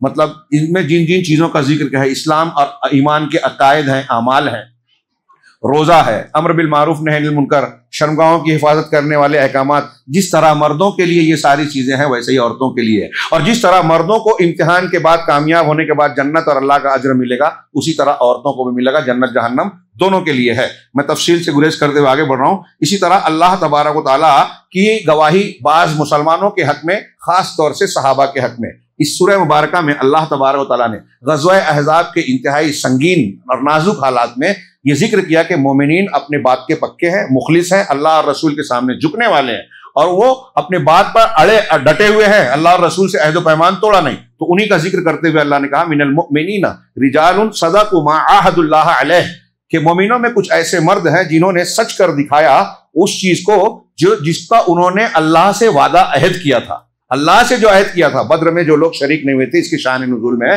کہ کئی صحابہ تھے جو بدر میں شریک نہیں ہو سکے، موقع نہیں ملا انہیں، تو انہیں بڑا افسوس تھا، تو کہتے تھے کہ اے اللہ میں عہد کرتا ہوں تجھ سے کہ جب مجھے اب دوبارہ ایسا موقع آیا تو میں اپنی جان کی بازی لگاؤں گا، دین و ایمان کے لیے اپنی دھڑ دھڑ کی بازی لگا کر سب کچھ قربانی دینے کے لیے تیار رہوں گا۔ یہ عہد و پیمان کیا تھا، اور اللہ تعالیٰ کہہ رہا ہے کہ کچھ ایسے ہیں جنہوں نے وہ سچ کر دکھایا جو عہد کیا تھا۔ تو اس میں اہل علم نے کہا، روایتوں میں ہے کہ اس میں حضرت انس بن نضر بھی شامل ہیں، وہ صحابی ہے، نضر بن مالک بھی شامل ہے، کہ احد میں جب یہ افواہ پھیلی کہ رسول اللہ صلی اللہ علیہ وسلم شہید کر دیے گئے اور کچھ صحابہ بددل ہو کے بیٹھ گئے، کچھ بھاگ گئے، کچھ ادھر ادھر منتشر ہو گئے، ایک مرحلہ یہ آیا، تو اسی پیریڈ میں یہ صحابی آگے بڑھتے ہیں احد کی طرف، لوگوں سے پوچھتے ہیں کہ تم کیوں بیٹھے ہو؟ کہا اللہ کے رسول اللہ قتل کر دیے گئے۔ تو کہا پھر تم بھی اسی کے لیے آگے بڑھ جاؤ، جس مقصد کے لیے اللہ کے رسول نے اپنا کام کر دیا، تو اب تم بھی کھڑے ہو اور اس کے لیے اپنے آپ کو قربان کر دو، اور پھر آگے بڑھ گئے۔ حضرت سعد وہاں میدان میں دیکھا، کہاں جا رہے ہو؟ کہا میں احد کی طرف سے جنت کی خوشبو پا رہا ہوں، اور اس کے بعد جا کے اپنے آپ کو اس میں جھونک دیا جنگ میں، اور مقابلہ کرتے ہوئے شہید ہو گئے۔ ان کے زخم، ان کے جسم پر جب شہادت ان کی لاش دیکھی گئی، 80 سے زیادہ زخم آئے، 80 سے زیادہ زخم، ہاں، اور خوشی سے گئے، جنت کی خوشبو پاتے ہوئے کہہ رہے ہیں۔ اللہ تعالیٰ نے فرمایا، اہل علم کہتے ہیں کہ اس میں یہ بھی شامل ہے کہ کچھ مومن ایسے ہیں جنہوں نے اس کو سچ کر دکھایا جس کا اللہ سے عہد کیا تھا۔ منہم من قضا نحبہ، ان میں سے کچھ ایسے ہیں جنہوں نے اپنے عہد کو پورا کر دیا۔ ومنہم من ینتظر، اور کچھ ایسے اب بھی ہیں جو اس کا انتظار کر رہے ہیں۔ وما بدلوا تبدیلا، اس میں انہوں نے کوئی تبدیلی نہیں کی، اپنے عہد و پیمان پر قائم ہے۔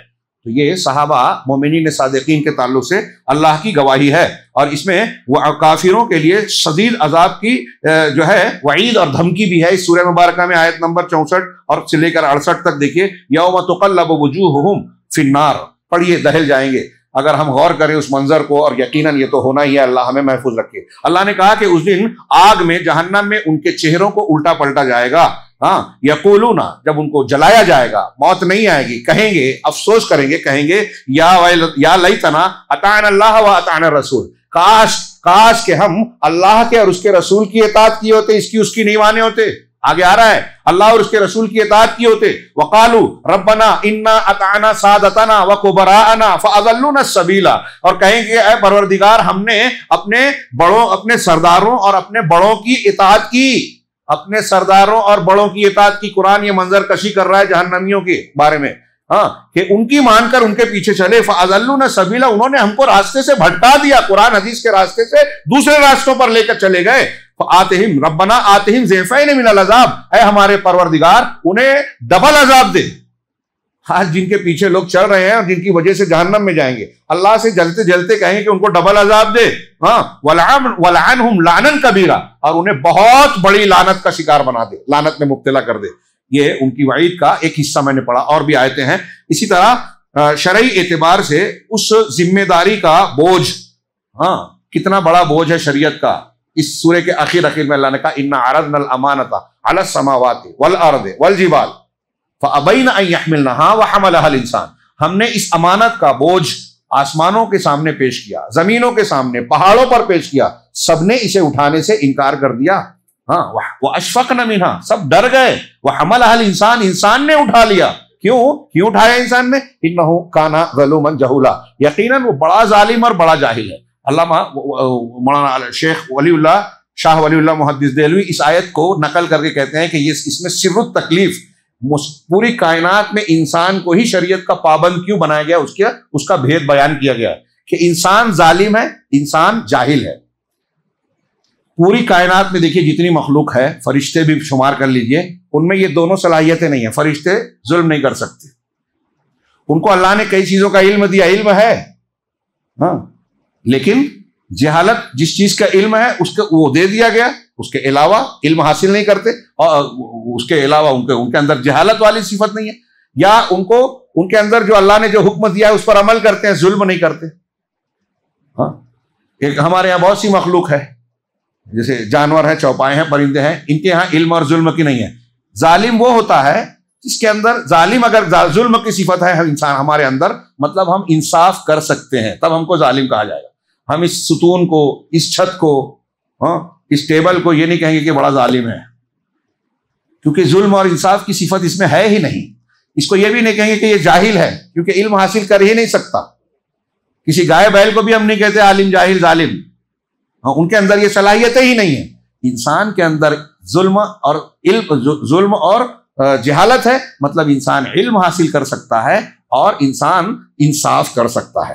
اور دنیا میں جتنی بھی خرابیاں ہیں اس کی بنیاد ظلم ہے اور جہالت ہے، جتنی بھی اچھائیاں ہیں اس کی بنیاد علم ہے اور انصاف ہے۔ انہو کانا ظلوما جہولا، اللہ نے بتایا کہ اسی وجہ سے یہ کتنا بھاری بوجھ اور امانت تھی، قرآن اور شریعت، اس کو سب نے اٹھانے سے انکار کر دیا، کہ ہاں انکار کر دیا مطلب ان کے اندر یہ صلاحیت ہی نہیں ہے۔ انسان بظاہر ان کے مقابلے میں بہت کمزور ہے، لیکن انسان کے اندر یہ صلاحیت ہے، اسی لیے اسے شریعت کا پابند کیا گیا۔ آخری بات جو مضامین کے ضمن میں کہی کہ اللہ سبحانہ و تعالیٰ کی حکمت کہ رسالت، شریعت، احکامات کیوں بھیجے۔ اللہ نے کہا آخر میں سورہ احزاب کے بالکل آخر میں کہ ہم نے اس لیے کیا کہ لِيُعَذِّبَ اللَّهُ الْمُنَافِقِينَ وَالْمُنَافِقَاتِ وَالْمُشْرِكِينَ وَالْمُشْرِكَاتِ وَيَتُوبَ اللَّهُ عَلَى الْمُؤْمِنِينَ وَيَتُوبَ اللَّهُ عَلَى الْمُؤْمِنِينَ وَالْمُؤْمِنَاتِ وَكَانَ اللَّهُ غَفُورًا رَحِيمًا، کہ یہ اس لیے ہے شریعت جو دی گئی، مکلف بنایا، کیوں بنایا؟ تاکہ منافق مردوں عورتوں کو اور مشرک مردوں اور عورتوں کو، مشرک عورتوں کو اللہ عذاب دے۔ مشرک اور منافق میں اللہ نے پہلے منافق کا ذکر کیا، یعنی منافق زیادہ قابل مذمت ہے، بڑا مشرک ہے، مشرک سے بڑا مشرک جو اپنے آپ کو شرک ہوتے ہوئے بھی اپنے آپ کو مسلمان بتاتا ہے، اسلام جانتے ہوئے بھی شرک کرتا ہے۔ تو کہا کہ ان کو سزا دے، عذاب دے، اور اللہ مومن مردوں اور مومن عورتوں پر کی توبہ کو قبول کرے، اور اللہ بڑا غفور اور بڑا معاف کرنے والا ہے۔ یہاں انہوں نے پہلے یہی کہا کہ ایک اکیلا گناہ جس کا ذکر قرآن میں اللہ نے کیا ہے، دنیا میں ایک ہی گناہ ہے دنیا میں جس کا کوئی کسی نے ایک ارتکاب نہیں کیا، اور وہ ہے امہات المومنین سے نکاح، اس لیے کہ وہ امہات المومنین جنت میں بھی اللہ کے نبی صلی اللہ علیہ وسلم کی بیویاں ہوں گی، لہٰذا اللہ تبارک و تعالیٰ نے آپ کی بیویوں سے نکاح امت کے کسی بھی فرد کے لیے حرام قرار دے دیا کہ اللہ کے نبی صلی اللہ علیہ وسلم کے مقام و مرتبے کی اس سے حفاظت ہو۔ قرآن میں اللہ نے کہا وَمَا كَانَ لَكُمْ أَن تُؤْذُوا رَسُولَ اللَّهِ، تمہارے لیے جائز نہیں ہے کہ رسول اللہ صلی اللہ علیہ وسلم کو ایذا دو، وَلَا أَن تَنكِحُوا، اور یہ بھی جائز نہیں ہے کہ ان کی بیویوں سے تم نکاح کرو۔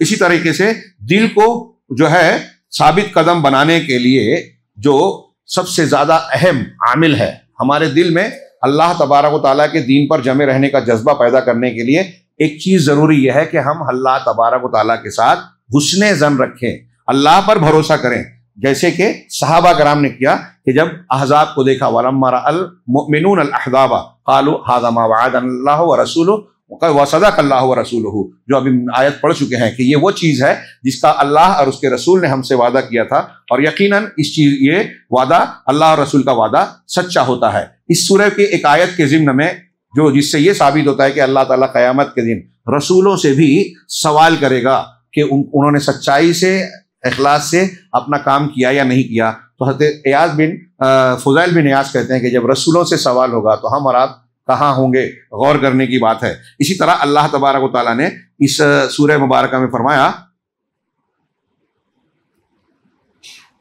فلما قضا زید منہا وطرن، تو یہ آیت حضرت زید کا جو واقعہ میں نے بتایا اس سلسلے میں کہا کہ زید کو زید بن محمد کہا جانے لگا تھا، منہ بولا بیٹا بنایا تھا تو بہت سے لوگ زید بن محمد کہتے تھے۔ اللہ نے اس تبنی کو حرام کیا اور لوگوں نے کہنا شروع کیا زید بن حارثہ، زید بن حارثہ۔ کسی آدمی کو اس کے باپ کے علاوہ کسی کی طرف منسوب کرنا یہ کفر کی بات ہے، حرام ہے۔ فلما علم اللہ وحشتہ بنزعہ ھذا الشرف منہ عوضہ وشرفہ، جب اللہ تبارک، یہاں ایک نقطہ بتایا کہ اللہ تعالیٰ نے انہی کا نام کیوں لیا قرآن میں، کہ اللہ تبارک و تعالیٰ نے حضرت زید کو، اللہ کے رسول نے زید کو منہ بولا بیٹا بنایا، اللہ نے کہا کہ یہ تمہارے بیٹے نہیں ہیں اور زید بن محمد نہیں ہیں. تو ایک شرف تھا ان کے لیے، حضرت زید کے لیے ایک بہت عزت کی بات تھی نا کہ زید بن محمد کہا جا رہا ہے. اللہ نے اس کا رد کر کے ان کے اس شرف کو ختم کر دیا، لیکن اس کے بدلے میں یہ شرف دیا کہ ان کے نام کو قرآن میں ذکر کیا. اللہ تبارک و تعالیٰ سے دعا ہے کہ وہ ہمیں قرآن فہمی اور اس پر عمل کرنے کی توفیق عطا فرمائے.